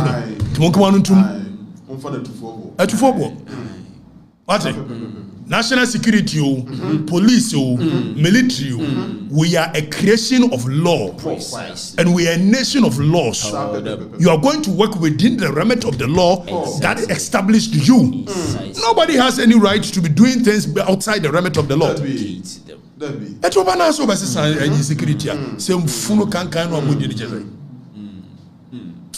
You have to be careful. Precisely.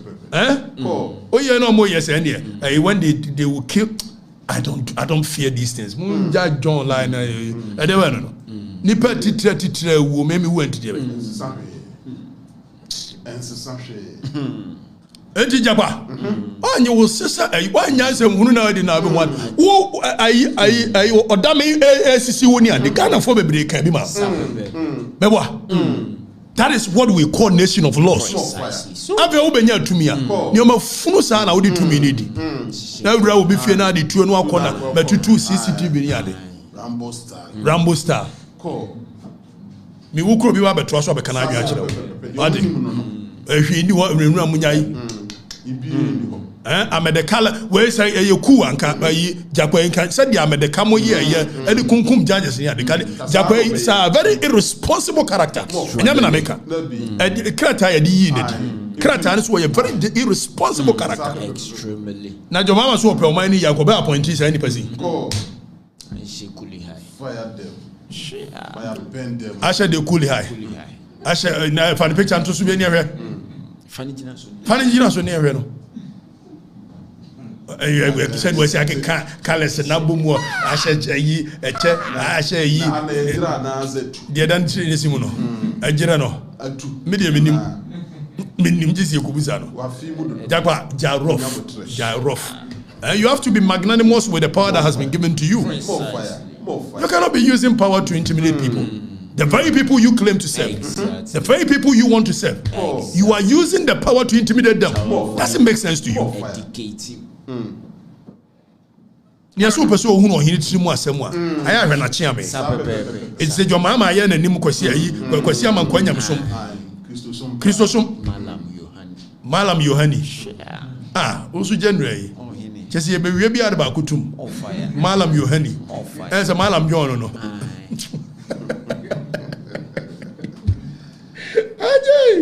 ajay January mo ye na ja o mo se ene ayi mo maame wa oda aduane se ne no mo hye show na se bia eti ye wie ya titi bia ni why e be didi se do be hwe ache say internet no obi o mo timi e be hack into the internet no mo do mo be bom o mo do mo hu bom no mo hye ase lebu o mo ayi ni te say ye computer no eti through 80 kono abon say internet nyina e ba fo say ni pa bone for de no ho betale no o tare ho no ye din no ta no ye ho no ye jine de Afrim sorry yes baby I'm sorry yes eti japa obi ansuro japa ne nsuro japa chena onye be man che obi a we are always saying that you should use laws. We are a nation of laws. Japa cannot japa ne ye dia be now him say nana is a history book mwati in Dewula japa what japa ne nana no now one nana be bob bra passage di in Dewula japa now the oba say funu no na would you say din won in Dewula japa na yesua ne ho asem wo eye ayi no ne nana no o say din and wo say din no japa be careful you be careful or the self Malam Yohani the entire will behave sana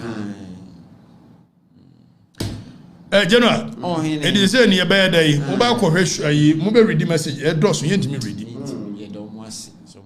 na be hwe ne mrantie bi nso yese ene operation cockdam operation this we are cowards. You people, you are cowards. you are cowards. Aba kromo ntimi anyare. Ene nam tentenwa. Akotna do wana ase ye yo operation Carleg operation.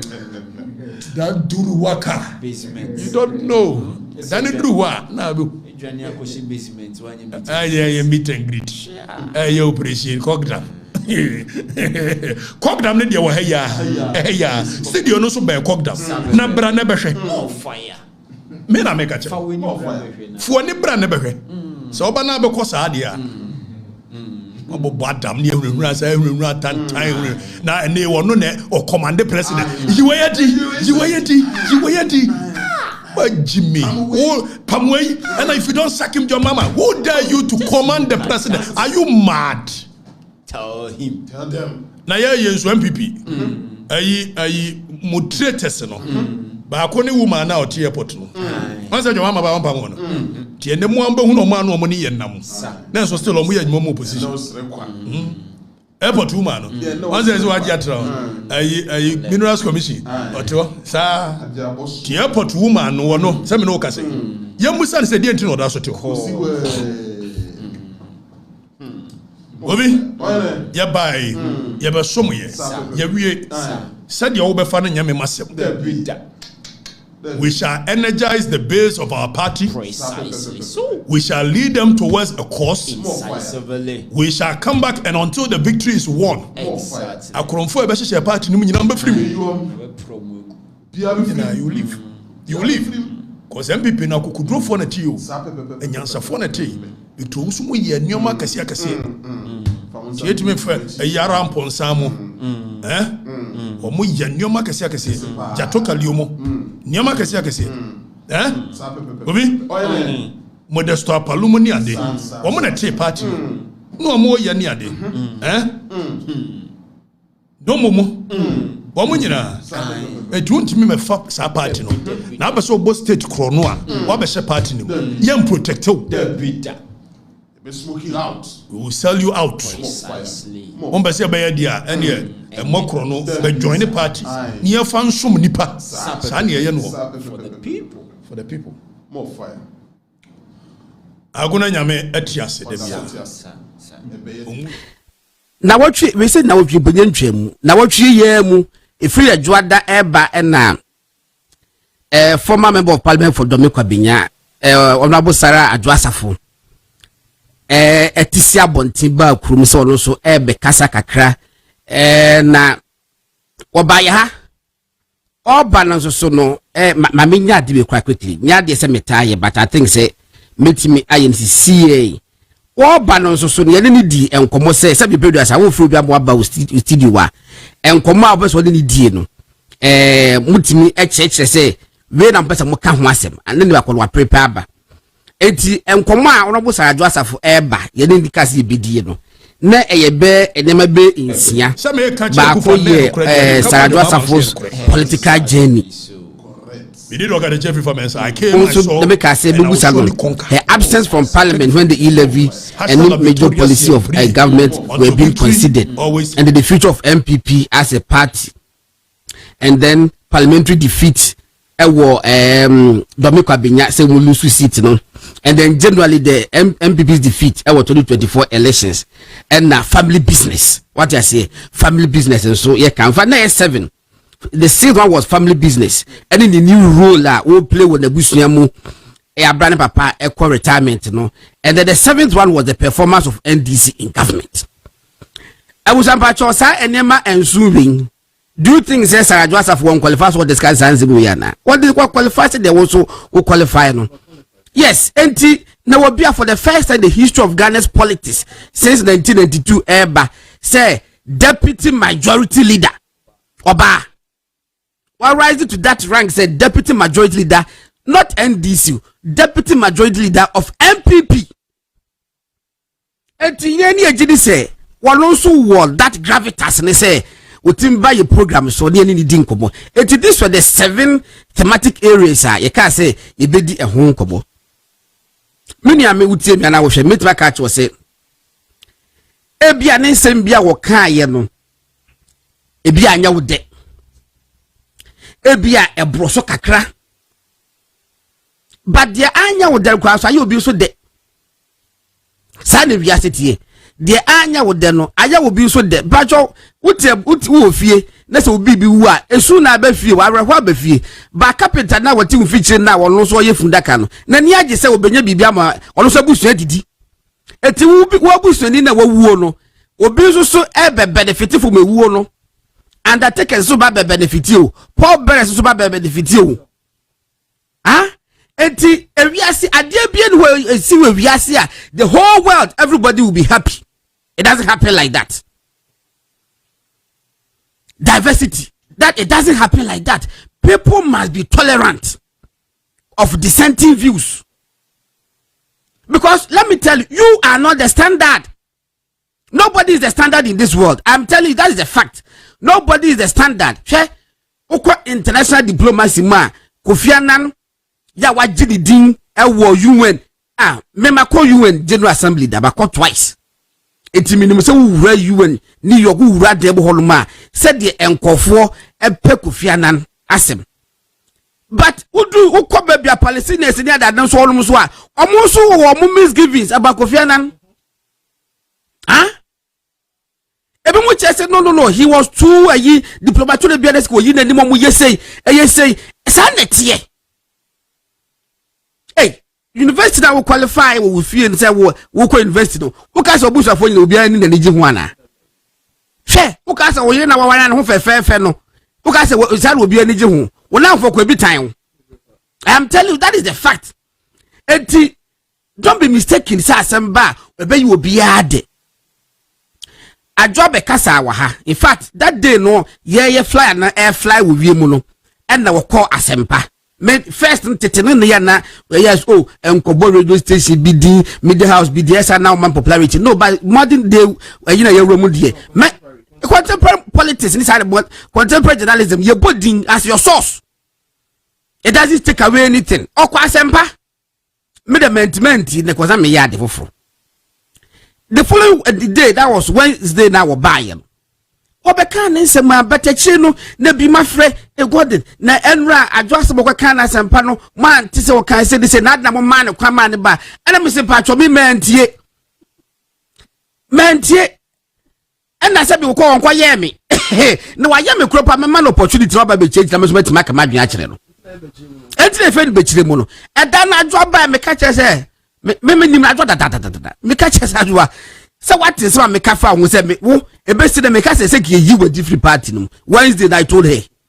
In fact, me need you come over office and send what best to do. Or best to those there was a say, hey, honorable, now and someone ye kafa who had what was it there was said that one day as diplomatic and politician, savvy politician that she is. Was one day. But we know say the Martin you know musi enyi medi musi enyi mi say this about Martin but I thought say but na me din teach mu ba we ye na thanks we ye na friend say General Secretary of MPP at this statement ba bontin say afedi ye ma wo bia enka MPP asem ewo media no mu biem obi enye din mu obi enkasa that day no so that dwa no so eko ashedo program no so ko and we call a radio station as a TV station. Wakasai. Yam so one Casabu and the crata by say, Yat Benefatu and Safreno, so this man could be tea and a Georgie guy. Media and any reaction I may make.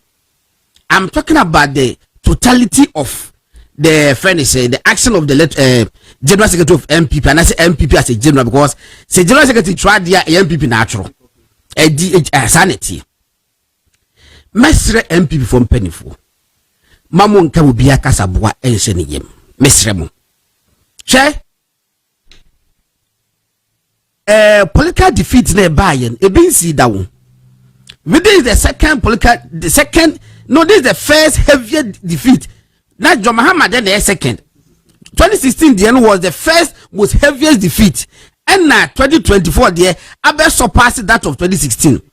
And yes, very humongous. And yes, a better by say, and this that has suffered a very heavy defeat. Eti aba enkofo will be the young of one. Enkofo nye BP. Enkofo mu BP ko from Ashanti Ekosoro. Enkofo business egu. Enkofo ni da so nyina enkofo afamawu. Enkofo opportunities, omu projections or may say. Ni nyina afamuko. Matia. Eti enkofo kasa, allow them. Let them vent. Please. Let them vent. They say, I did not say conform ama omobu nyina ayema. When I say let them vent, my MPA ventilation. My MPA through manumra. Now omunya humekoko.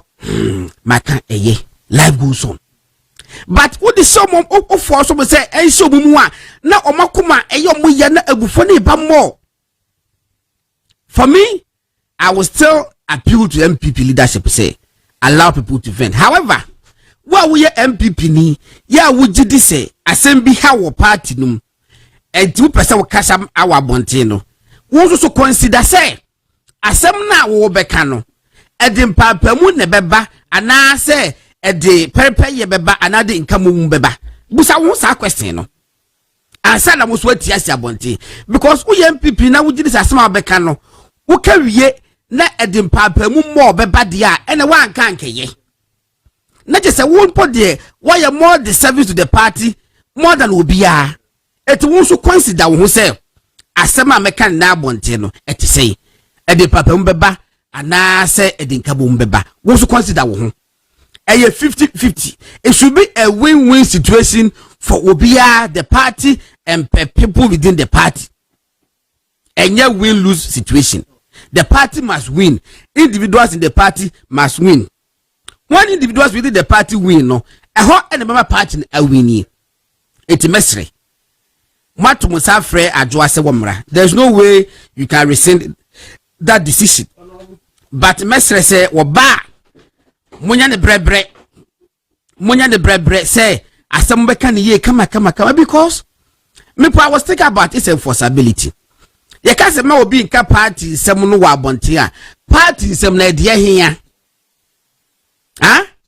Party asema ma wo bi nka na bonte no eye de ahin na wo mo nka na bonte no just take it hefa. Have you itemized the name me nka na bonte no ana ma itemize minim so bi be ka che say me gidi say e bia party na e call ye you know election na e call ye no na bia ye bonwom dodo ye no so waka boni ana waka say wo mo no mu di dot about me achikwa no na ogidi say bebre no ko adwe boni omutimi no so aka boni ana waka che we say na MPP for executives and na say appointees no na wo mo entantie efom nkomo emma efom fo no so ani nyia ye no so waka boni ana ensem no doso etimesemo. Now I'm not sure say a general secretary pa ujina human say just kodua lawyer enema be no bi kan no party mu a e opa do bi kan abonten a ye no was a party ni friend no a I'm not sure he can itemize everything. Obetima cite examples, but examples will not be exhaustive enough say it to be all encapsulating say be chibi be ka bibia I say listening ye na afeda wo koya wo hwe say asam person me case wo listening mu a na e bia ya frɛ me etimestem munyen adwebre and ebedi nkomo bebre wo hono NDC for budget omode ba bonten MPP for minority leaders minority members look meti muso ma sorry maya de papa mu ana mu hwe movement TV mu hwa for about 20 minutes running na ye bo almost in debate almost a commentary ne for running our parliament na ye bo bi a champagne for e bo be mahu say we so no kasa former finance minister Dr. Amina Ntalu wakasa former minister of state and finance ministry abena o se asare etiwa East MP no waso no wakasa Stephen Amwa, Dr. Stephen Amwa, former deputy minister of finance ministry, member of parliament for Ishayeso, no wasore no wakasa. What me say yes, MP for sorry kasa speaking to data.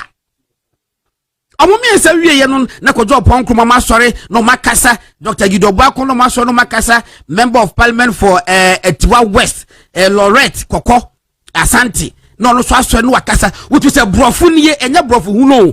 Brofu a backed with data. Then this is first sorry omonyo MPP for more parliament. I must say you are giving hope to the party.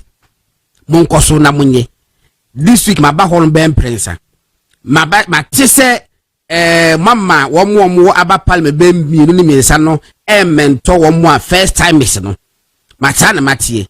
Enrich is me new first time is be din komo ma confirm say ma sign woman about parliament 2-3 times and the among say they should mentor them and guide them because parliament there what being said day who saw first time who want to be usia emo omusia and I think say kudos to MPP minority leadership no one first time is no so my yadi munkoso time no ko ebo machi akwaba bra mejoso na me wo enkomo bi di efa Anas versus Robert Kennedy Japan asem na a course ewo US no but edam be free bi nyata ka krabia na matie follow wo hu ye nyame adom so hu ye o nyame adom ho de ho obasa ndi mu odum obasa ni mu ba week ni ko ye nyame adom akoso mo side ho no ho da so te sabuchiri solid en ko foda so bejo mani wo solid sa yi ne sisi ho na fefe se ma shed de se sa yi ne sisi ho no oh okay I want to be who CEOs from aba o mo ba bejo afri ho e de ko minority leader e be kan say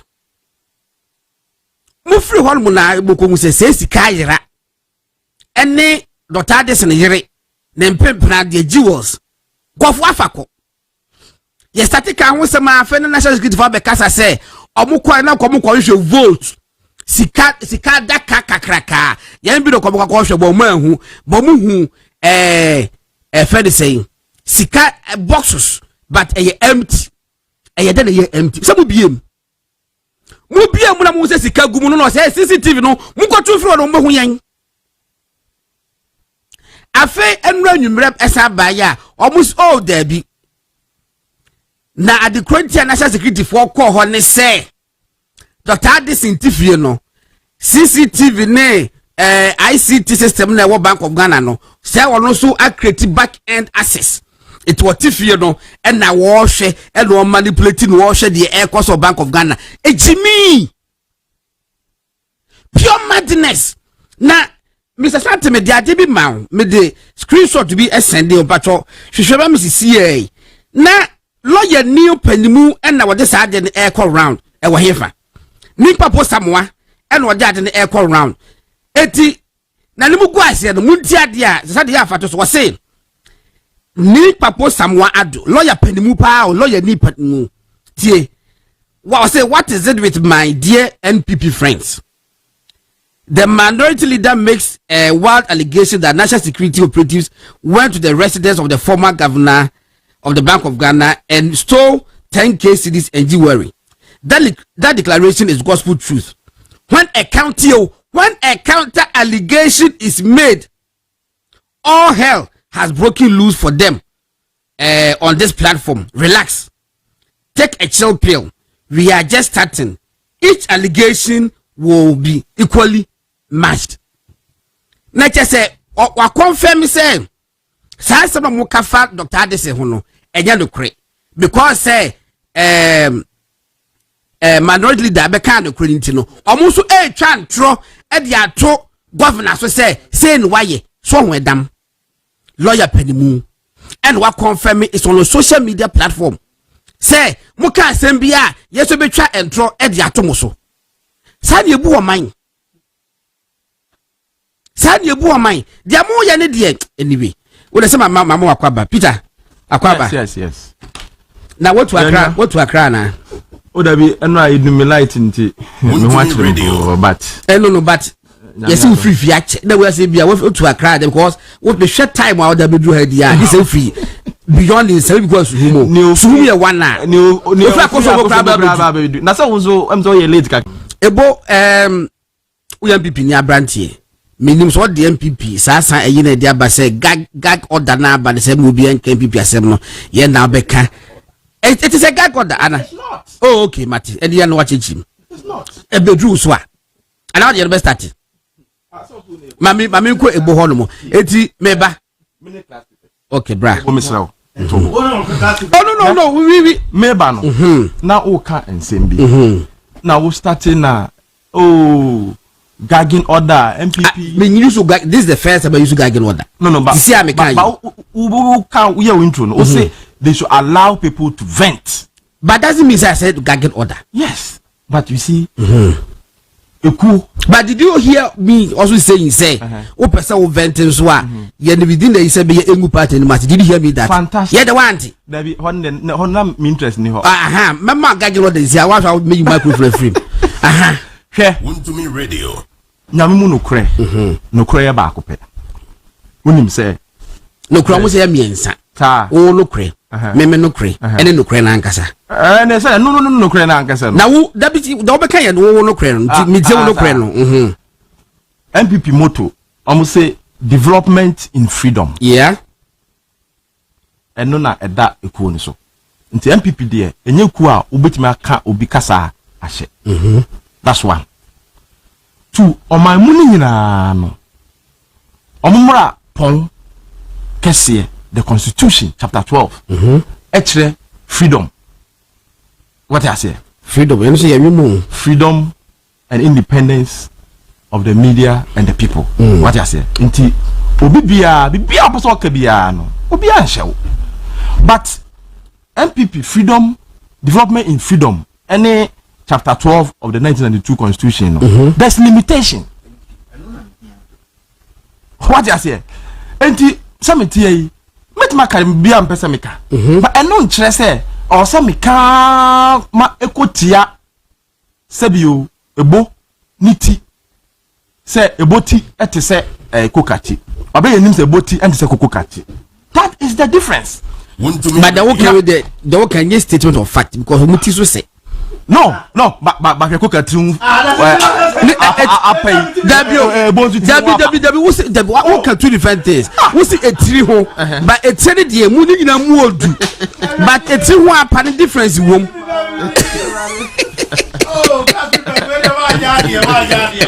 so what dey why o akwaka to waprewatum the bottom line is MPP lose here no people akasa including the general secretary himself yes what I say obi e kasa eya waba bi mu di are obi mu pointing fingers ekire ebi say Akufo-Addo ebi say Bawumia ebi say candidate na kra na ebi say party for numa bebre ebi say sorry ebi say appointees spiritual numa bebre kan ya bedu mpempen so bi na yenu aba adwan so etusim yes nobody has any problem with the issues be opposite raise it and also address it in fact ebe hia kra so no akra no be dey obeka na sem yes but oba hawie no ade chia no pa okay FM sa akokasa okay and a part ni issue statement that day na anopa after an interview no okay see the key point our paragraph that we reading na directive to all MPP members cease the discussions on matters that create disaffection within the party in the media. Okay. Cease discussions on matters that create disaffection within the party in the media. It doesn't mean that you cannot discuss. But what is a busa ebuse sa ho no kra na name be create disaffection no. Yes. E name benya because one you careful omo chirem okay paragraph 3 to aso omo let's say Debbie. Yes, tie. Okay. As an officer of the party, you are mandated by the party's constitution under Article 1075 to coordinate the activities and operations of the party. Please note that all party members are hereby directed to immediately cease discussion party issues that create unrest, negativism, and disaffection in the media and other related platforms. And I will dwell on the unrest, negativism, yes, and then disaffection. Let us also be mindful of Article 3.5. Our party's constitution, which inter alia enjoins us to promote and defend the good name of the party. Now, Article 3.5 in the Yenti Article 3.5. Duties of a member. A member shall have the right and duty at all times to promote and defend the good name of the party. 2. Protect the unity of the party. 3. Be loyal and truthful to the party. 4. Abide by and publicly uphold the decisions of the party. Unquote. Abide by and publicly uphold the decisions of the party. Unquote. Now, if you are a party member, a true party member, former minister, former member of parliament, that's the second highest decision-making body of the party, National Council, I form a committee to look into matters of the election in German. You may have problem with the chairman, you may have problem with somebody else, but you cannot indict members of the committee in totality and say it's a bogus committee. Peter, that is indiscipline. Peter Tobuanza, me, I'm looking at the statement in this totality. Address of per se is not the focus or the subject. Oh, it's important in some more kind. But maybe it's the subject. But maybe person me drive I didn't discussing in such a manner say yes. The directive no address is not the target. And the whole MPP member. That's correct. Because on to that se kelfi ya na ka se mo bi MP 5 pm yeah obetima be ka se Peter every Peter 11 pm na it doesn't work like that. Yes. It going forward as na make say omo makasa do makasa wi but going forward no how enforceability wo ho and na enforceability challenge wo ho and na how somebody also know say asem we are make no we e den ya e de papa mu beba and I'm be chire obi no okay me ba tobo and I'm be chire obi no you cannot and you should not describe the second highest decision making body on decision say a bogus or publicly when you are bound to publicly defend and abide by the decision of the party. You one. Me several a year we be ya. Oh, tobo. Should I look as a some budget in Bukwam can we come me pay. Budget in Pamon Kebi. There to be as a true and loyal member of the party. And now you're cabinet minister. Oko cabinet. Cabinet no be see the same freedom you have can be but once cabinets take a decision Umpo. In fact, Damboche one time you see this in Bia almost take here. Not Damboche, I disagree. But on our information minister, he was tasked to go and defend the decision publicly. Group theory. Yes, of course. You cannot and you should not never say cabinet that take a decision. You may have your personal decision, the personal disagreement. Fine. Now, see, because you disagree with the decision, you decided say you will abstain from the passage of the e-levy publicly. And to me, question me ma there will so misane say. Oh no, so now or a member of parliament for Domi Kwabinya. Yeah. Now or a minister. Now only the decisions be ewo constituency any parliament any ministry. Yes. And so the people call cabinet nipa nyina na ne agree na there be any possible. And to say this is not about parliament no party for support no. Na say obi decided say for whatever reasons, whether not story reasons, the papa reason, the teaching, or whatever reasons, decided say or disagree with address or as a minister not this teaching, and so will publicly criticize it and abstain from taking part of the decision. Will she be happy? Okay, we'll be say good morning, Gordon. Me of about Mr. Boating or trotting. Yes, it is the one for hit me but I may have to restate my position. Maybe I'm most man was it I strongly disagree with you on your position on Adwasafo. Yes. I haven't taken a position on Adwasafo. Was it she's a member of a party, she has concerns, she has all the means to officially put her concerns on paper to the party. Address action and inactions against the party in the past had been provocating, but she had been tolerated all this while. I hope you are not saying that if your wife is filled with unbearable anger against you, she can go to town to explain herself before bringing her concerns before you. Certainly not. The scenarios one a marriage, that's two persons. The part involving there was the principle of respect and confidentiality is paramount. Yes. Okay. The dangerous aspect of what she did. So that nobody will misconstrue the memeka. Ah, yes. Me can't be in support to Adwasafo because made the body I'm on record say I did Adwasafo ye no. In fact, in terms of party and corporate reason, it is like Adwasafo party in Puyinedi. Me that has always been my position. Me can't say the wabeka no. Me defend me in fact issue by issue be upon defend. But what I'm saying is say party statement no modi abano. Enya Adwasafo nko ene beche no. Eye MPP for nyinam going for you say how do you enforce this? How will somebody also know say a day when ebe ko so yi? Ena masa ma advice say we nipa na ye MPP ni the moment say opesa okasa wabonten no it is that you have the capacity to determine say asem we dey ebetimi di wantwi aba it also okasa ye measured. That is my position. It is not about MPP. Okay. But after election, I could be able to akasa. Yes. Once a review committee ni start here, Jumano. Now then you have a channel to go and deliver your grievances. Okay. What you say? So say now all call radio so no and now man akoye say no as we go anitia. And two, the fact say only nkrofo issue no nipa na as a wo fight for no, you are rather destroying the person. She's not fighting for anybody. Adwasafo is no. Oh, she's on the phone like say what you say e go for kanasem enti no person issues all kasa but all kasa no o make you emphatical statement say obi obi call 3 times yema Dr. Bamiasin call second time once you bring happen you busad wa e na dwen you know the next but e na dwen but even enokra enokra na o kan no there's a problem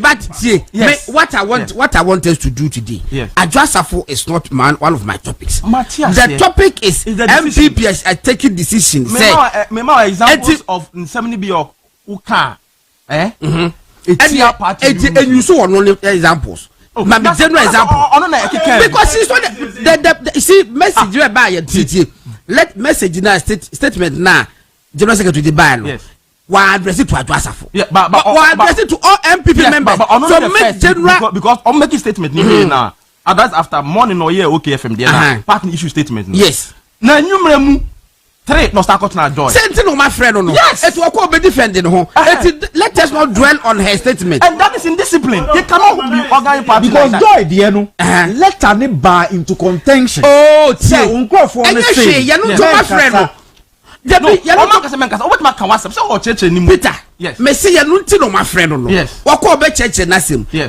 what I want us to discuss and say krata na guy first MPP dia ba bonten MPP members, yes. How are they going to abide by Sadiwi? Yeah, practicability et say any enforceability on the part of parties what say. Adwasafo is not the focus. Gordon. Any parliament say are you saying say Article 164 of chapter 12 no limitations and responsibility to who as a media person? Are you saying say unim say so ka sem tia and the other party na nya no kra e create negativism? It is we be say Obeka say enema ma party no yes elusu here yes yes enema ma party ni elusu here yes ba ko ni say aban no efeli say free SHS obetro receipt e dia ma awofo ama awofo ahu say sika aban e ka aban e bo ho eno so ko kan tesan ya de ye. You can say that. Obi na downfo ne education minister ka say why no. You see you don't know what you are saying. There is a standard. Who said the standard? The fact say obia fee say who will right to say the ope. You say will right to say the memepe. Now the meme can enya wo then they also can no nya be me then. But at least it must satisfy a lot of people. Okay. You must satisfy a lot of people. The hen can best satisfy a lot of people. The constitution any MPP can repeal Article 3. You see, Sadian one show I am telling you, say exercise that thing. Forgive me, but arbitrary. I quite said the Lomocati say MPP for say be by say one nature party. No, so I Sadian. Yes, we all had issues with the because but naturally no there was a problem because I need to 30,000. But still, they put in that in. Say one nature party, no, because the person has not nurtured the party so called in most want 30,000. Meanwhile, sitting MP don't want to you. It will no want 30,000. What you know, must have decided now want to say one nature party they are disqualified. That was wrong. You see, and that was arbitrary. Once there's a committee going into it, who issue be near there. Hold on, acha next month the report will be tabled. Who issues be a reporter you can talk about. But how would you talk about the issue about the committee report? Committee report. How would you know? Now the National Council. The National Council will be Kobe. As on the National Council, no. What I want to win him the course report to the way and yabi. Okay, so because report almost MPM and so PA. Kitchen be the PA. So I had the PA. We'll talk about it. Come, you see, you see, that is where the danger is. That report, Miss, what the content may say, people should be allowed to vent and they say. Not now when there's a committee. Please, committee. The part doesn't be you opposite to appeal for the committee. Let people vent. Committee no so tia no mo dia sha mo neman bi. She, they make and say the decision to even make the committee report public or otherwise. You go beside the controversy. That's why. You do what? We handle it. It said you do your handle say let people vent. If you allow that, that is indiscipline. Okay, look, I just have to ask man now. Okay, yeah, because we just on January 2023 or issue an official statement. Sound. Okasai, Tidokai. Let me quote her. Let me read can just have first view. I would like to use this opportunity to apologize to my new patriotic party. Okay. The leadership. Firstly, to the President Nana Addo Dankwa Akufo-Addo, okay, the Vice President Dr. Mahmoud Bawumia, our mother, the Chief of Staff Akosua Frema Osei Opare, Majority Leader Osei Che Mensah Bonsu at the time, no Majority Leader, and the entire leadership of Parliament, my colleague MPs, Majority Caucus. I would like to apologize to all of you for my behavior some time back. I would like to also say that it wasn't intended or planned to disrespect you all. This I just have to so I was faced with so many personal family issues. Okay. I would like to plead with you in the name of the Lord, my regional executives, Greater Accra, constituency executives, the headquarters of MPP, the general secretary and the national chairman, and all your workers. I beg of you, supporters and sympathizers who love the party and love me and have faith in my constituency, please forgive me for all that has happened. Remorseful Adjoa. What does it mean? It's an admission of wrong. And she's remorseful. Now we are now but allegations against the dead. You're not my friend. A lie. You're not my friend. No, wait. You see, negativism. You can go and lie about a party member. Peter. She lied. Peter, I don't have an example of where she lied. No. If I don't clarify my final there's no point to clarify because Adjoa is not the subject today. She is because she's not the subject. One could grant those interviews could make allegations against people. Media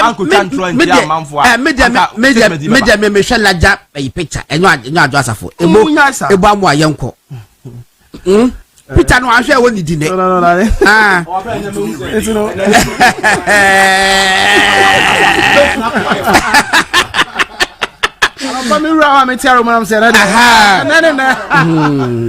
Messiah Mambo. All right, go on. I think say when Peter, when you come on I fe. Yeah, that's it. About some of these discussions and they be no you agree. Of course. MPP in sem, I think you can be what have before. Party bia no a co-oppositioner. Some of this when train ba.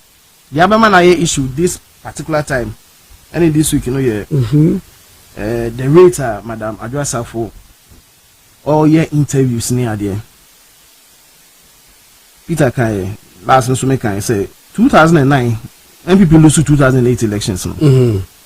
There was a committee, so be a finance and the committee you could pay trade fair near there. Yes, recapture, rebuild, and be. This time around, the same thing has happened. In fact, 2020 election, or last can I say, Osafo committee. The reason why young dwelling or Osafo committee so much is that now victory, but no matter how small and I say we need 2020. Yeah. To Obia Drian Kwaso, Yanko Bisa reports, no young say. So victory the bad yeah. It's I said to committees will be Anfanasemko. General secretaries, any party into the statement about say they are all will be no. I'll make be out to yes. I agree as a party person I Peter really constitutional, but sometimes you make me control the old TV, Sony radio so. But they all on WhatsApp platform Sony Sanyo man. How do you able to control it? Because like you all said, General Secretary Akasa that we Akasa that I know the infant say him. Madam I just have interview no. Ebi wo ha nan kamene ne ya adwen. But ebi won so am me feel say okotu fa. Nti at the end of the day so ko share this na because in Sandwell in say oko cabinet krampo decisions are aya ekoso cabinet no matter how long it has taken any say eba abontin ana meboa yeah but to the extent say some of the cabinet issues secrecy cabinet issues ne sa enyomani bi eba no but you see let me play the devil's advocate. Dr. Baumia was part of cabinet. Abraham will take a decision on e-levy. Dr. Baumia you want us to become. Yes, okay. That's what I said. Does it mean he's kicking against cabinet decision? The details, the details. But I thought why I got discussing the details. Yes. Still on man no. Okay. Me Obia in your opportunity to send the person or and instruction president demand some call your audit will school feeding to the extent say me that day Sunday me catch and say you say that it was needless. But I don't want us to go into and then I'm just mentioning some one or two pages. Okay. And then Mammy Kwarishiga yes. I thought it was a bit unfair because I'm a member so Nipa Ukra only also be defending no but MPP yeah as a party in some of these things we are not justified but we have been there before. Okay. The reason why I say no money now by I mistrust because say your elections na party you lose Ubon say sebi nkophobia among supporting candidates in the koyo no. And some key players they tend to blame each other say na we sumpo na we enti na masa anyo mahina no. Eba ekwisi. Okay kama President Akufo-Addo olusu 2008 election between 2009 and 2016. Never be say koso. My party no Dr. Rokunbebe na edomoko disciplinary committee because of among utterances be. Yes. APC. To the extent say be more now who say we your party man I said but when you try also to contain this thing baby I'm just now time the problem it's because of the criticism against the Akufo-Addo at that time. If it has happened you take actions as for your friend also can justify why certain action shouldn't be taken. Me that's easy you no tell your friend last one because okay the same period and so Madam Hilda Domo hey what that's so. So now they were going after certain people. So but address and Kofi 1 2 3 money sound. So these things have happened before. Okay. It's MPP there is a history. Okay. But as to how you can contain all, I am measured because I am measured. Me that's I am measured. Na say in some way we pay. Me that's and I'll try to be control. I'm training. No na obi be kwa control book say chasing the elephant into the bush and somebody say ba bontina no be brebe tin aba. It let us all abide by the committee. Who asem kan say you constructive, measurable, ade a intimi and regrettable be say one day we soon opportunity. As to maybe a party no be dey call and as any by candidate or be say ni say no. I think say we haven't gotten there. Okay, in the name but WhatsApp platforms in the platforms be so ya dey boy ho ni ade but you careful with the individuals attacking and you be criticizing for being criticizing because at the end of the day we need all these people to come back together to make the party and prepare the party for 2028. It's party baby for now no matter the anger you know yeah share the general secretary okay. We may have issues with the party structures and people, yes, but whatever concerns you have so when to me community there were some channels of communication and now we have WhatsApp voice note kwa nipa ne betie we send WhatsApp though you me for BR views and bad anymore but let us go by the party rules now. Yeah, prepare because there's an election to be won in 2028 and if care is not taken you better say be nature say what I know. You see, I would say you've been very measured. Okay. Unlike Ebo has been very measured. Unlike that hawkish attitude that will be Okatakyie, that hawkish. And if you come with hawkish attitude, don't expect me to meet you with the attitude of a dove. You see, don't expect me to meet you with the attitude of a dove. When I am the matador, you see,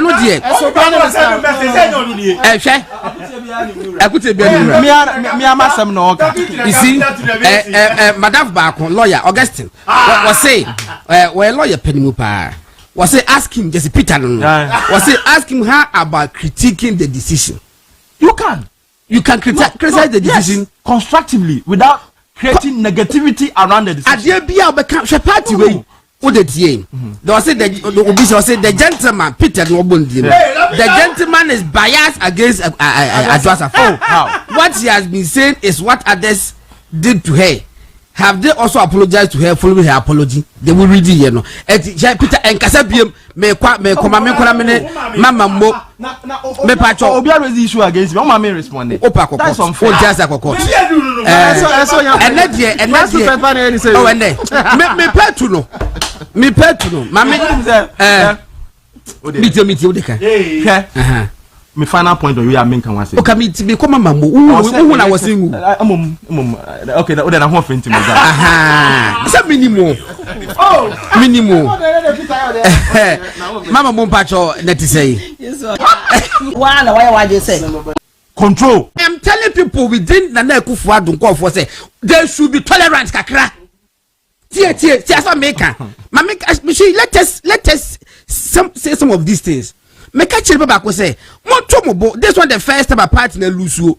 Na party na lusu be da. I'm a President Kufuor. One more no support the Nekufuado. A President Kufuor chisa. What happened? Motomobo and they say na Nekufuado so party na lusu. Na Kufuor bole chika kra. Motomobo be tolerant and accept all those criticisms. Nobody can say na Nekufuado. Meba na Nekufuado. Me kakra many free no president and I ubeti na compare na Nekufuado toe to toe boot for boot all spheres of life say a sector bien one more ubeti me ato na Nekufuado. However our political decisions be one man he got it wrong as a human being doesn't mean to me in Ghana ukwa council be say yes adia upese we say we will continue to defend the legacy of Nana Akufo-Addo and at the same time continue to criticize some of his political decisions constructively. That way you can't take it away from anybody. Yes. It's what I say. So I don't cry chair percentages. No. After a year exercise be ote so ba kakra. Aye. President Nana Akufo-Addo can never take himself out. What me? In fact, Dr. Bawumia as flag bearer. Dr. Bawumia. What me as flag bearer? Only the party ni call slaughterhouse. Chairman, to the say, Dr. Bawumia, who campaign to me saying, what did you do about it? People will ask. There were problems. Even formation of the campaign team. No campaign chairman. from Eastern Region. Yes, campaign manager from Eastern Region. Even control and command, there was a problem. Apart from Enokrano, deputy campaign managers and one in charge of parliamentary Eastern Region. And one also wants some crampo in your mind. Show you Nankasadia working a best party. Oh, rather not some. Oh, Miss you, Nankasadia. Wood or Becca made a meat marker. Tell me the some training. I cook and intimate. So, Dr. Bami also had issues. Why? For the first time, MPP call elections are. Even the MPP media, even one advert. Now, oh God, now what you okay? You call committee in him. One no back. On started kasa. Of course. Transema kan. Transema okano was okay committee. What about na beka? Me permit me aka. Untimi nka. You see? Because more conscious. You see? Me say. No. Question tinyani nyana. Ada o meta meka ni nyina. Ye no tema. Ba ko bia o kan ye. Wo di tuju atisi ye ya. Ba ko kan committee. Oh me away. Me ye no tema make me appeal to. Ada ntina ne de o meka. Oh that be tie. That be say come na beje no. Me dey. You see na atoy wa. Ye no tema make catch say obi a wo ye MPP ni bia. Asabe maka not less than 5 times say obi a wo ye MPP ni bia o pe party ni enkan ko no. Yes. O pe so ka party ni ho asema abusa wo ho say. Yes. Asema be ka bewie no. E de papa mu beba anase e di. Me first ask question. That's the basic. So why then do they say there's no measure so people cannot gauge what they say? Hey, Debbie, but see, still crap. There's a measure. Still crap. I say for last one you cry say who admit say there's a measure. But say it is arbitrary. But there's a measure. It's still arbitrary. But there's a measure. Okay, I was for do you want to challenge my authority here? No, we want our boss but me a class prefect. I was for Bamiko Iboho budget no ya ka ye kwa homa so na me okay. Na me friends you Dr. Julius Jima Eddie and one economist time is time person me security issues ni kakra. Okay, sure betimako. Obetimaka. Yes, Binia. And no me say wa share dey bi o Facebook. Yo. Ni amate few statements. Aye. O mo bomma. Na enemre me wan wo ba for lawyer or no. Me wan say Peter. Yet Ghana he. Obi a your lawyer ni pen wa ko law school why we ebe je bi say Agon governor na okono. Wa set up system on ifie currently a meetings ekoso Bank of Ghana nkofo movements nkofo no mo ye hina no. Papa no etimehwe even when a new governor take over with the whole setup. Ebe mwa yen ka say obi a oye appointee or former appointee of President Akufo-Addo no wa ye bone a mema yembisa no and I am friend no say we. But see politicians no sometimes principle be issue kakra because ye kai ekwan a ye fa so efre Ura Stephen Asamoah Peter Sobeka Tama MPP lose election 2000 on the year. Nkofo fi say this is the first time he actually been in the year. And almost so much former Director General for National Signals Bureau. And then the wife. Ebo we the Mr. Mamenkwa Humano so na me ne Dr. Julius Jima eni nkomo kakra bi ewo budget statement na NDC for edit to about the debate and conversation na ekoso ewo parliament. Julius, good morning doc. Good morning brother. I wanted to say ye de nyamiase baby abutu bi ase bi aboko na Julius we de fache mi o wa body say ya na ewo you know so the flyer no so no me ma me ba ko se me osre me ameka sia ma ne mra fom kakra why o se ama obe nde obe jilo so say party you guys vacation mo mi sama want to me radio sa obe trimo kakra ho all right and weekend you be come over all right, Abuja for 80 Dr. Julius Jima why economist abrantie kama any bidding kumofa budget statement na e no Julius on say time ni ntino yempe budget no nema bienu bi ya wugidi say as an economist wu a we yemu hye kakra wu a wo hwe Ghana nkan ko na ebia entimi muaye anase bia say the musi data ko budget statement no inaccurate a wrong impression it is saying you got in radio my members na minchia o for na minchia of analysts from most studio me say one of the areas because of time now send na o me a near share will be the economic policy under 24-hour economy. Mr. Minister, to me, allocation to share budget now for now, and the resource allocations are minister here, you know.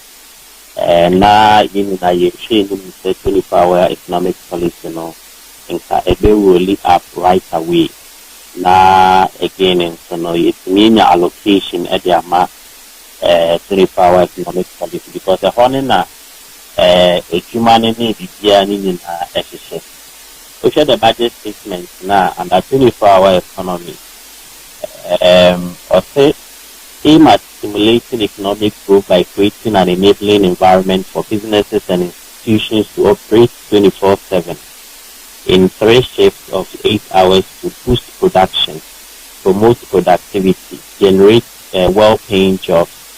We will be presenting the policy to Parliament in due course for consideration.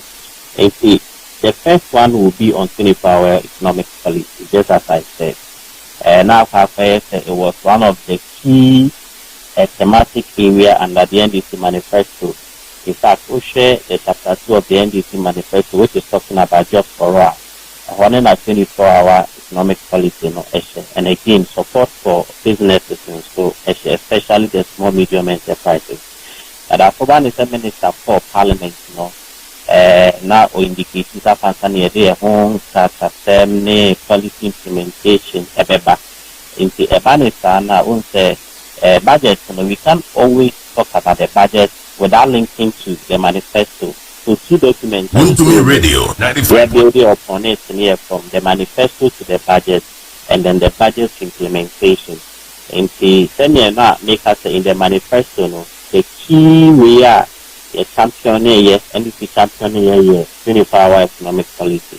And so be a research, oh, a beacon is saying, I better so 3-shift system, no, a bit then I see in Juma, Ama in Babuno.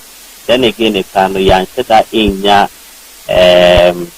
with the budget allocation for the policy, and clearly, you know, answer media committee, it will be in the half year or probably in this first year, and link to me in the 24-hour economic policy, a life. The year who debate, I have argument over and over again, say, a 24-hour economic policy, you know, will be dependent on demand and supply. In the ability to stimulate the demand in the system, you cause the demand to happen. Then you can get people to work around the clock. In the Sena, Ambano in this first term, at the book at Sabeba, especially the youth bar, Omojo share campaign, making sure that it's clearly and it's happening. Say there are some protests, and I say youth need to say allegations talking to the media that they've been neglected and all that. And I think that policy, you know, it's a idea I was for again, the almost 24-hour economic policy, you know, also be dependent on the economic infrastructure development. Just as I said earlier, so you have to stimulate the demand or create the demand. Now, let me say, applying to air now say a $10 billion infrastructure development. Budget allocation is so a buy, you know. Let me say, it's a crack from 13 billion. First year, budget allocation for infrastructure development, 13.5 billion Ghana cedis. And now, debate is up for so a parliament over and over. Say, even for the medium term, you divide it 10 by 4, and I say each year, you have to allocate about. Doc, but you're fetching me, my main found come back to 24-hour economy, no.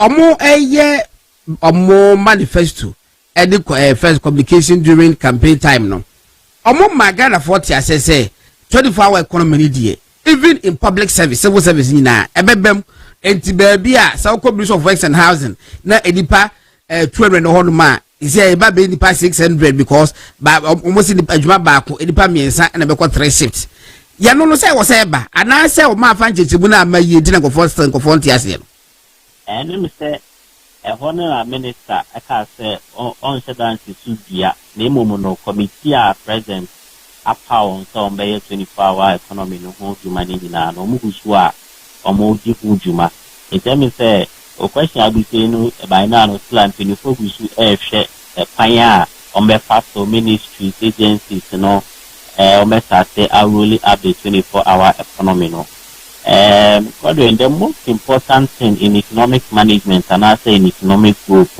is to focus on the private sector. Then again, ministries need or more. More of a service rendering organization, and it is time bound. And so looking at those areas, knows that the promise for jobs that, and then we had the BB will and I share any so actually at the various sectors, especially with government. Also, the focus is on government. I mean, as we speak, fast forward for now, there are clear cases that Bimokram for me, more appointment letter for company for you, you are rejecting your appointments, and people are saying that there's no space or honor. So clearly, when it comes to the ministries and department agencies now, difficult to say you need to implement 24-hour economy or honor because service no we provide, I will be able to sustain another service at demand work on almost 24/7. Then you have to let people to work almost all the time. And that is the nature of our public institutions and the ministries. If you want to know economy, you have a 24-hour demand for public rebating economy. You can talk about some of the state-owned enterprises. If you get to the Ghana Ports and Harbour State, implementing, and also will come down to the demand because they say, the demand is also driven by the private sector. Analysis of the private importers and then government importers. If you see the private importers in a draws for more. The focus should be on the private sector. Now, it stimulated demand. Now, implemented 24 hours. It's linking the policies up there. No, creating in Juma, Etiama, in the Jobs for All policy under Chapter 12 of the NDC manifesto. That's why I pay attention to the demand, and the demand you have to go to the private sector. On a bit creative demand, but the emphasis on government is and you're there in Accra with the 24-hour economy. Linking it up, every economy, infrastructure now they develop the economy, and after whatever economic model after all running. Now, infrastructure is the schools are ECC, hospitals are ECC, the poor reform. And that forms about the key sector, the real sector, infrastructure, accommodation, housing system. All these things within an capital intensive. Into the announcement of the $10 billion infrastructure, clearly, you will be started what to be the source of funding, another funding source. And allocation come from Minister AMR, the $10 billion infrastructure under the 24-hour economic policy. Is it enough? And that's also will be the analysis and the discussions that is going on. And then I make a social debate on Parliament. You could see that the minority and the minority are clearly emphasizing that with the medium term, we divide it by 4 and each area and so we are allocating by $2.5 billion. $2.5 billion multiplied by an exchange rate of 16 cities, that is the dollar. Currently in every month somewhere around 14 to 15 billion Ghana cedis, and that is not enough to be able to even each year we are allocation. But I also had the deputy finance minister say, and yes I say, but in the medium term the each year we only vary the money, and that's the allocation say for no. They're all just trying to link up is that I was the source of funding and funding source of the infrastructure project in Japan. Because they say, also Kenya it's now so 24-hour protection and Sabaya now so say companies need to be upstream, they have more 24-hour protection, that is police, every protection, even can be fire service on the run, it's not protection more. Production, access to some of these utilities and not even access, but if you have a reduction in tariffs at the amount. Our budget in there has been a few out here. A tariff adjustment near CB2 and every quarter so no matter to how will that also be able to support this 10 billion infrastructure project, which is linked to the 24-hour economy. Because when there's an announcement said there will be tariff adjustment, and adjustments could mean either upward or downward. But Ghana can be say first one you two. By for my eye, it has happened with almost our transport sector and then our utilities. I believe the financial is one of the key areas, and the minister will have to come again. Lastly, will be on the good board policy. I don't need you allocating about $279 million dollars. For the better good, no matter good export. But I'm still thinking through and looking at this particular economic model. Previous NPP government had a good for oil policy at the buyer. You have criticism, you have implementation. Good for oil policy, it's in a boya na a boama foreign reserve, city depreciation, so ethical from in fact. For the notion 2023, the Sri Lanka for now, the currency it depreciated about 56%, almost across the world, the Ghana and Sri Lanka. But with the intervention of some of these G4O, which is a good for oil policy, and Ushemwa about the good for the instance, that clearly tell us that we have to back our currency with a certain commodity. And the commodity, as you see, am I in foreign cash, and I said the foreign exchange at the brain, cocoa, gold, and then oil. With oil, next instance, because we share the international trade, imports versus exports now. Our imports, change export link to oil here. And wholesale night, your honorable. I can use gold, any cocoa. Now, Doc, Nyame adoma ho Tuesday yeshia ewo Ghana ntie nwumre na enya mejiri se data bia na wakra either Tuesday or Wednesday yeshia Ghana ntie nwumre no na ka yenya time to discuss isa gold board extensively yeah it almost $3 million and I'm master me if say ofan come to good when them crash no to good by my bonus of October me ba cho yeah academic yi wo ho na onyame either Tuesday or Wednesday yeah discuss na nwumre why all right I was up for a Dr. Julius Jima was an economist and in a dink one number next week no you bet trans in yashim gold for oil no gold board I make one ye me kakra say SMP before I check a was a good board no ho. In fact Thursday no mule act okay. Until bill na ba no. What relate is okay. Then they can respond. Na ka me ya prem ho. That be to talk. Say we charge anopa na afina. Oh but say me in program no be shemu no. Be say me the free Saturday o. Eh sir. Na bia me de kokwesi ada. Because Saturday ni me Saturday me krada. It is me krada dey me charge pa. Especially that me say black no. And then you say go to akra. Oh 10:30 don't worry. Me jeep a year free a GM hall meeting. My proposal 10:30 why yanko. Who's wrong? No.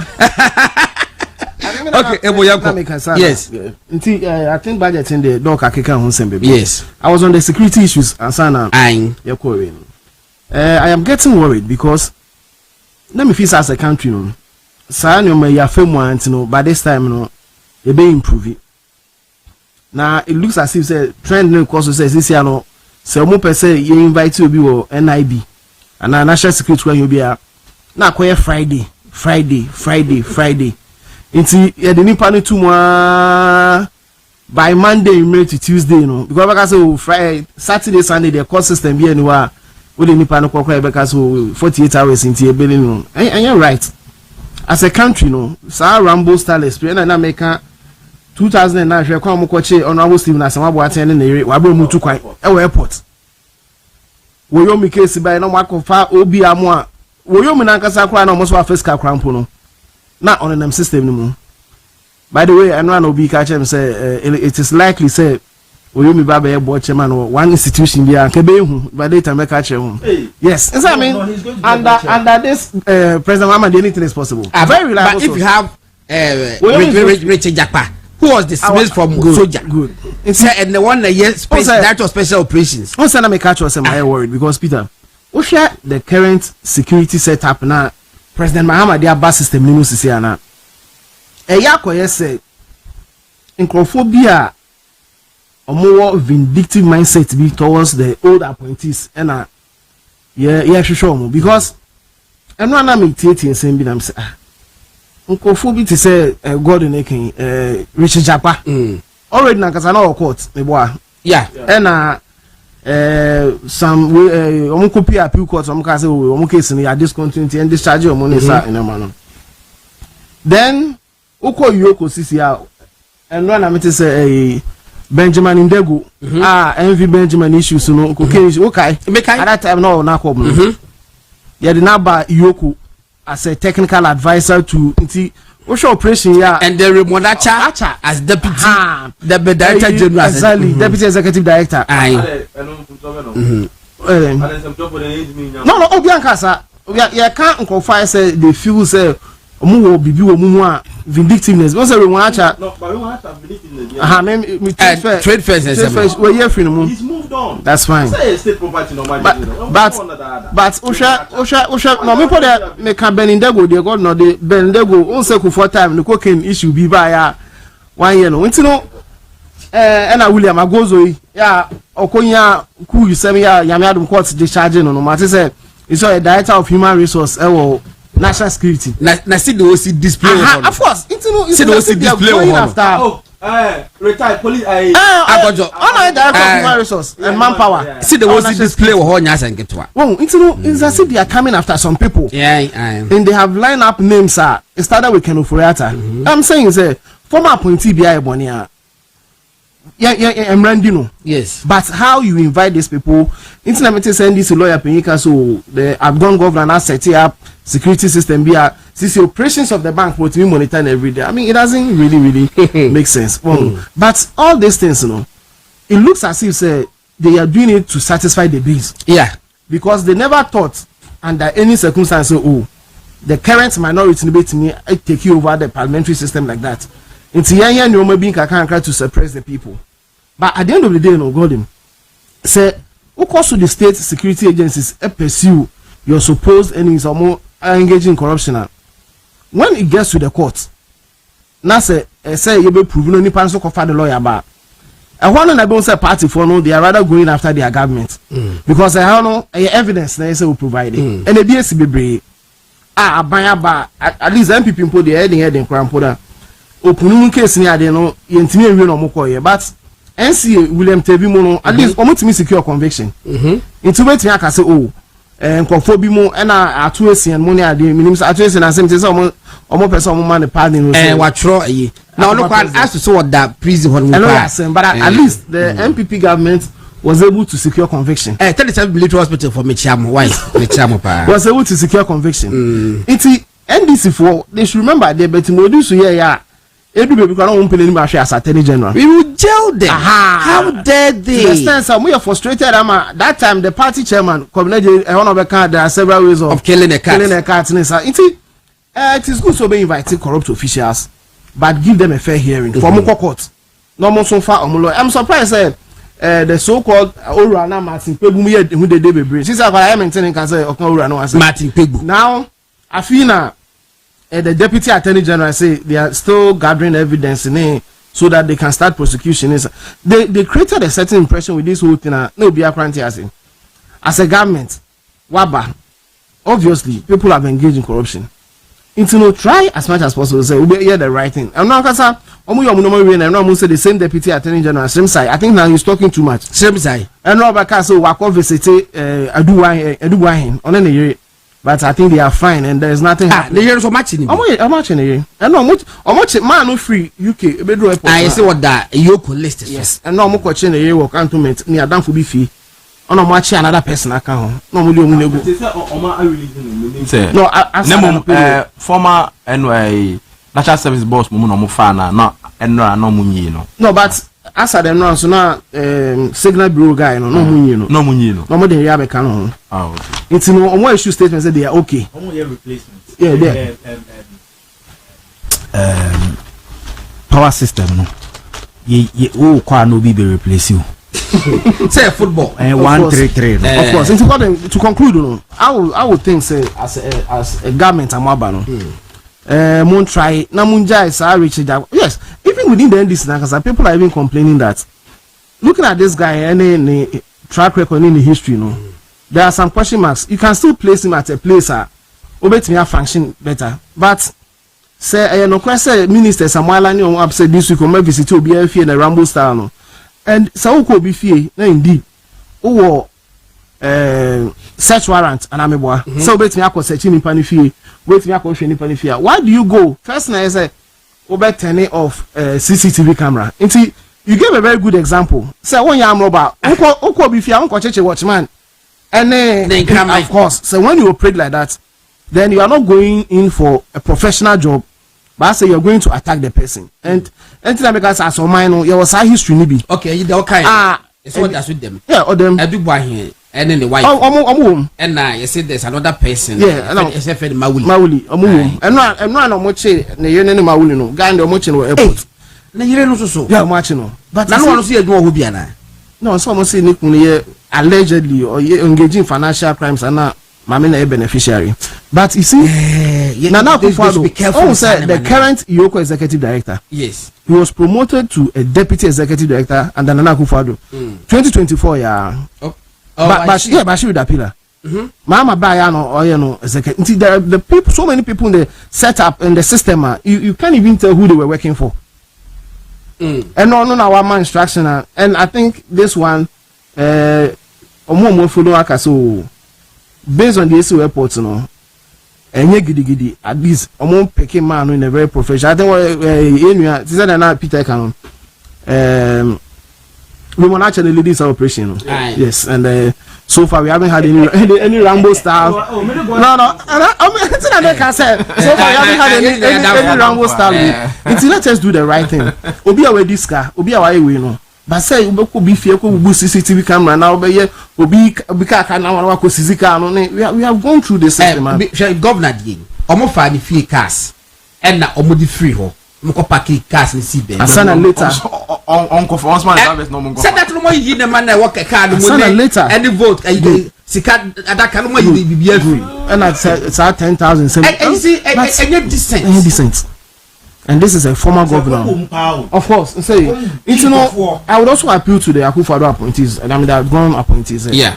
Obi am prepare no. Yeah. If you know that your hands are cleaner, when they invite you, know how because I dey omo can say oh no man signals bro guy no mo chain no more inviting that. Now I go share UK to lose as so person joining. You see, me patcho tio facha me pa na say but what you Jimmy sem. Of course. Why no wakwa broche wo dwane obedwane ya Ghana e pe no. Na wo dwane tio wo dwane e no wasan ba Ghana. Aye. What you Jimmy sem? Just 3 hours. Obi akwa tu kwa free Ghana. Na yesi wo Ghana e pe no. Was me person me kwa me achi di mi dwane asa akọ Ghana. Akofa airport to manifest bibia ba. It doesn't make sense. Until they say I would appeal to President Mohammed's government and the current state agencies no be signing the same energy now they call after the Akufo-Addo appointees no. There is a certain said nam tamakua on quite the court are convicting no. She omo person mu yini di kwa say wanya boni. No I don't quite the also the good thing is another and the conviction kwa bias and mobile. It's anything ko say the way Dominic Ayeni aya no so my filing only prosecute any san where there was a judgment obetaman presidential pardon wa bra on survey obetaman NDC mame ko kuka ho they should make sure say God said na atemaklo no wa bana wa be survey and I say oba be appeal sentence na but until so be yes no ono ne betini aka so a proper fugitive what koka yeah and them you know the NDC for year now now national security tax and now what is your bonting share Okatakyie Afrifa mensa share mo kwache no mo kwache me da me say national security apparatus no obo wo kwan so mutimi invite obia Ghana li bia say ade bi omo ntia ase edibia be chechirim na bibia anko ba mo kwache obi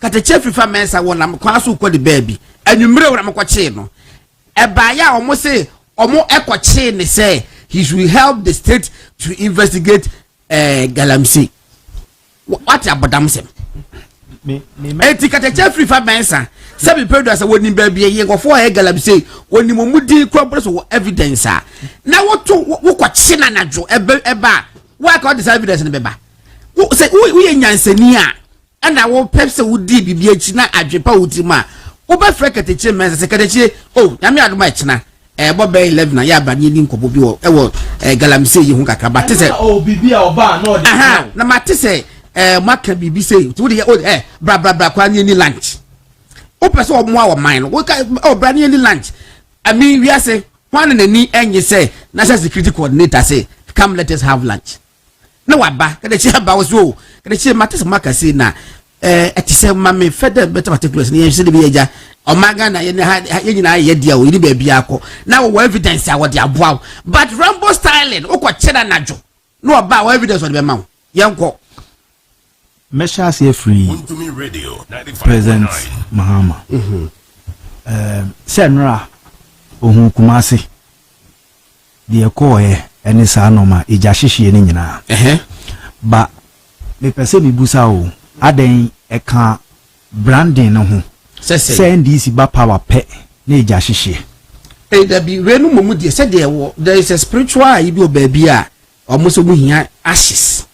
Ese nipa bi hia ashes ansa na power no enti power e beba no mu hia ashes and they promise to deliver ashes smooth ashes enti na mejaje se enya stop you wo de hwe so wani afika kra baby what time kan a chepa baby bebre ashes wo hu se de etima hye dwebe sei enema wa akiri o ka se tumi aje de kwa ena mechia Ashanti region minister say adwuma na nye show bizo yo near the camera dreams why wa betty say ya pam shoulder pad amount that is not fair yo look when them catch adwuma ne form no we nye fair two President Mama so what the man o manyini abobra minimum musa ebo problem asem nchia man ote say ye can the Madras daughter daughter of a Medra. Yes, one will send you a call. History now near true, but this time in social media here, Juma. John Mama who maybe more. So be. But so kind who say be a ye be a one wama directive no. Because on sanction ubia ukasatia galamsey be sinne when you 4 platforms akasa o doji galamsey. Want to be radio. Ubia o say Udioti rule of law ase hwede enkrofo ye ene enwie that be your list ne so list be list o me be chi o mu no media for the aba list media for the aba eno wantie your friend saying Paul Adomochi sa obubo di no ka say your friend say any the best friend aid to the president stand up be Debbie Lady Power, busa said dabe no no de ono no de no be contem. Addition to the busa said dabe na Paul de beba. Yeah. Oh, say list obo list wo ho.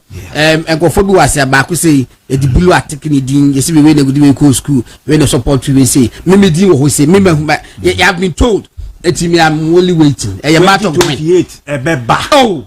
So far national security for so munkum obia Debbie mo pese mo catch mo chair say Ghana na ye mo dia mo na mo majority shareholders mo starting kukum nipa e ka mo bechi obi a meba ebo mo bechi obi a mo refuse say pe mo tututuo mo kum ho enwan enka me wo fi ba mo kum obi a na ka say hey ya de wo ko ye obi a beba bia na mo kire mo ja ye dia mo nye hwe control budget ma mo ntiti nya mo kire mo publicly mo kum nipa ehura bedu wey what throw budget I hear we be 4 years ago what na ku for 8 years what throw budget fe na figures are e wo appendix into me match budget sub appendix when I no wo no appendix na uni budget there it is a template o it is waba won't me microphone baby esisi na esisi the only thing I be say okasa any time na won't me nye shebo as say sika ekogu uba say o say you came for the vulnerable but in fact we declining all vulnerability your friend is saying budget no esike na kogu Jubilee House so fusuka chenche one ni deputy yenchanye adwuma but Ghanaians are educated yeah yenimade once I say edrumu ncheche no majority omuntu winkasa o parliament yeah omuntu winkasa the also a deputy the okogina oka say I want to finish fast before afenyo marking come enne or no any budget cry he cannot explain the deputy minister of finance that won't me oh no boss I say mo pese mo Ghana azan waga dri budget need to me explain it na o feel say obi awie bibi ana waye bibi bonia right to the person let the person go through most of say MPP who say obi fie be chi ye jai police CID no bi aye na juma enti mo feel say mo issue let the systems work enti go for now employment den na ye cast obi lead credible way a japa obi a soldier for say he is not credible and then man we need discipline to be a soldier. Now he's I know people are dressing the colors in marching. How can he even identify where he's going? The way color blocking. It's another fashion, Mr. Color blocking. Say, Waku ayi gold board no. Yes. Nyamincha de omo ayi no mukuli ni menyebi. Mr. Santi, me fama wa ana me fama. Naka wo de wo animu no ano na ka de atoso na ya kan kitua bi gold board no ho ensensem abusuafo so ma yenyina bi ne yakinkan oh me be mamu about 60 pages obetima kan nyina ma me summary within the next 5 minutes so obetimi dia na so ma jakpa be gina me so dia betimi that was a good one. Okay, we say department end on medasi enti when ye gold Ghana Gold Board Bill 2025 memorandum I come on in the was it the purpose of the bill is to establish the Ghana Gold Board to oversee, monitor and undertake the purchase, trade and export of gold, promote value addition to the gold resources of the country, support the accumulation of gold reserves by the Bank of Ghana and generate foreign exchange. Ghana is currently the leading exporter of gold in Africa, yet the country does not derive optimal benefits from gold resources. In 2024, the total value of gold exports from Ghana was approximately 11.5 billion United States dollars, with the small scale mining sector contributing 4.6 billion United States dollars, representing 40%, while the large scale mining sector accounted for 6.9 billion United States dollars, representing 60%. The revenue of the country from gold has been largely limited to royalties and taxes, with the minimal benefit from the trading of gold itself. The country also faces challenges in tracking foreign exchange inflows from gold exports, particularly within the small-scale mining sector. Despite the critical role of the gold sector in the country, in the economy of the country, an uncoordinated and largely informal gold trade structure has resulted in significant losses of potential revenue.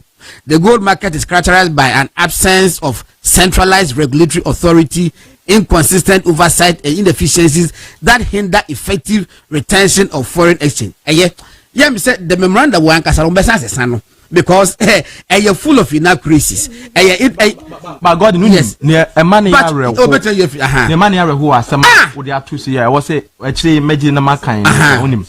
Unim say what you know Unim say way no ma into your mutre japa royalties to maximize yes royalties yes any in your free go japa and in another form abaya omukasetia the issuance of licenses to small scale miners say bone in fact okuja to crowd or the guni page say akufo do be free power man licenses and I say the last year man licenses and so look at the percentage of the small scale miners in fact the last elections the crowd put almost say young go and I young chap mining there should be emergency, state of emergency declared on mining. 2020 elections. Yes. Okay, I say almost small scale miners. I come out NDC pick up 1,200. 1,200. Yeah, that is a statement of fact. Yes. You guys are beneficiaries of this same way. Yes. I don't know. Peter, oh, but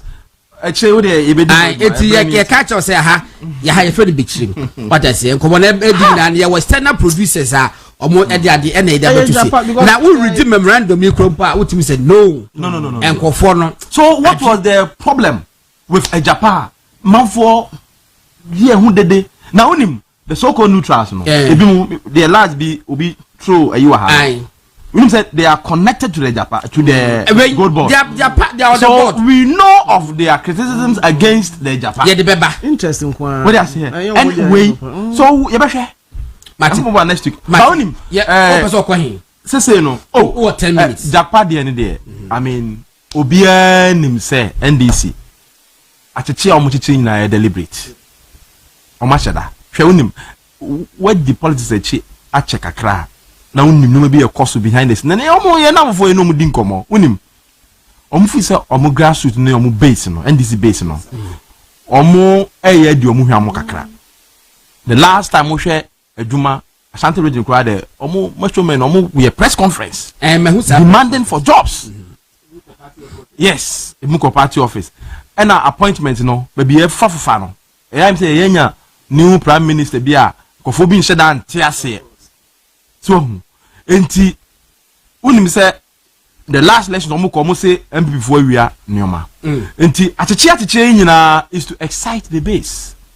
Na party for any beje say meneme Julia me abamwa me beche no it is just to excite the base. Ombeko so acheche ama mamfo ani age because so goodwill no until for some time no goodwill no to be ankasa ndomba chichi sa create unnecessary nyuma bi enti oh yeah this no we dey me nyam now who security officer also warrant no akofie nobody's against warrant to go and arrest Obi or there whatever it is okoye na okofa nyoma wo fie ho no inventory be na wo take here because I don't know you must even video the activity of course obe here wo court for an evidence of course but God would light now be obe dey enya video or back court so clearly it is not to prosecute anybody. It is an intimidation, a strategy to divert attention, to excite the base, yes, and for propaganda purpose. Nothing else. Don't there many more to add except to say MPP appointees no much money. So mo aso aso den and hamana basa. Ntiye omu fam. Ememete ya beche me. But you bet match. Sir, you see abuse of enkoso kakra. No mfenso nyansa ye. Ye pa enkoso. Dem baby omde nam no na me ha me. Adabi the target is embarrass President Kufuado. Oh no. The target is to get a go. Enkofo bi won ma, enkofo bi na me ka say we akoso nya. Omo target. Eye propaganda. No omo shift target ni enkofo bi omo di bone etia MPP. Omo shifting ko ho. And now the omo at 7 the interest of MPP. But enras me din komo baby. Enipa nyewu. Omo say wo de pa ye hwe wo mo so far ya tete wo mo no. Na ye hwe public commentary. Yeah. On omo arrested. Yeah. Na ye hwe de ye fa social media keke ko bo engage. Ye chiwi ya utis ye ka ho ase wo social media. Ye chi obenten so da esa wo nte hwe. Obi kwati ko dam 2 days na ye nte se. Na ye nte pass ya chira. Eti okofo se ye no kra poli ya de bia. Eba. Ne ma yo saman. Ninka se bio. No. Enti wo ye nkrofo na edi de na. Ba ko shema ye hwan. Ba me issue ni say. Me issue ni say. Me nya sure say you benya political appointee a. You beti maka say the time or wo apaye no aban mu no. One support will be ada. Me nya sure. But me dey say ebia wo no one support wa. Ebia wo support Igbo. Ebi so akoka so enya bibi. Mumbe ya agitation. Da biye sada ye nya say. Et wo dey. Aha. Et wo dey. Ba. Nkrofo obo aye no. Omo ba. They make noise. So he was away free northern sides nearby. Sample side. And party no. And I responders no yes. Party no. And 2 years it was where the western side. Aha na obo akọ west side. Yako. Yes. Before me to aso no. Yeah. Minu aba me di na chi. The friend no Josephine Nana Hema ama Asosika Ankoma. Oh, all the Josephine Ankoma. adwo asafo asema me kan nso ono Kristo asafo enti oso wo shebe wo bom koto enti me sre no wasasa ni me message bi me sre no wo de o ntwa so me wi a me frɛ no na issue se o bia out na yenua Prof Kill Prof Kill so say Prof Kill so wo hweye na wo Prof Kill ahwa paper obeye problem wo lectures o and how one ko sneaky kakra people can Google and read the story. Yes, it's online. Yes. Now warrant I him the content of the warrant. What's me warrant my search no doom light. On video bio inventory sasa nyoma na obiyere earrings na what's inside the car. Where papa. That's the difference. Intendo there is settled. Now few things on the budget. Last year by who said the economy is not in crisis. Just 2 minutes old. I mean and indeed Oma statement no read there.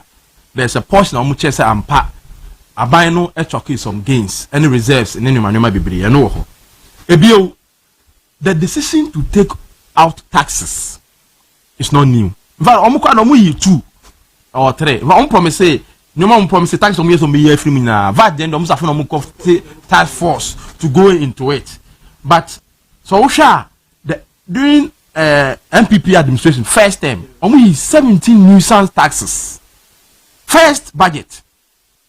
Can Ufrata yi 17 nuisance taxes. Ebeniho NHI and VAT tax on financial services, selected import medicines, domestic airline tickets, real estate, income tax on mutual fund, income tax on real estate, income tax on commission on lotto agents, and tax on lotto winnings, 1% special import levy, almost a duty on importation of spare parts. That time no, you read the budget. 2017. Any GA no, any kaya. So it's not new. But the difference is that when we crap the promise on year no, it be there. Omo 2. We shall crap 2 pe. And almost say omo baby. And others no major amana day. Akem free SHS. We can't budget no almost say there is a fund be. Tax refund. And 30 billion 36 almost okay. The free SHS in terms of get fund. Yes, so why you new coordinator? Yes. So now but you see sa sikano almost some that come get fund some fan spend government money of course they say abina no say mate 6% of revenue at their ton chain a certain amount true and say what the taxes no mutu ya no ma e bia o ma overpay and that's o ma or say withholding tax no say you refund o musika bi e be ma o mo na sika na o refund taxes ne back to o mo matua tax na ebika sika na e ka no e koyin enya aban sika aban enyu su dada and the size sika na so also the free SHS have you saved any money? You've not saved any money. Now the decision say ebi mu should repay say o mo betua no because open for eka say o open so ka say o ma those who can pay can afford na emo muntua. It's not new. Ken Ofrata as finance minister on CTFM to the extent almost set a fund at the Ministry of Finance. So those who can pay should pay. Go and check that fund. Nobody. For scholarship. Nobody paid. It's a decision. Those who can pay unless some say compulsory. Now I'm for metria. Now when compulsory how many people can afford? In any case, Otuvona say or say the most successful and impactful social intervention program ever. Peter, ebimusi na wo ma wunya congratulations. Remonakwa.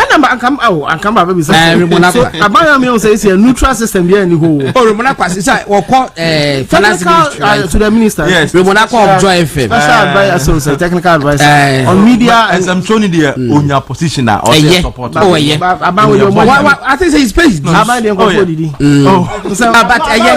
Remonakwa na say party for bibu afu kakra. I don't move for NDC dada na. Oh almost say wa anya djuma. I don't know I forcing the social media platforms. Name the bed in the Remonakwa. The research. But whatever it is, congratulations.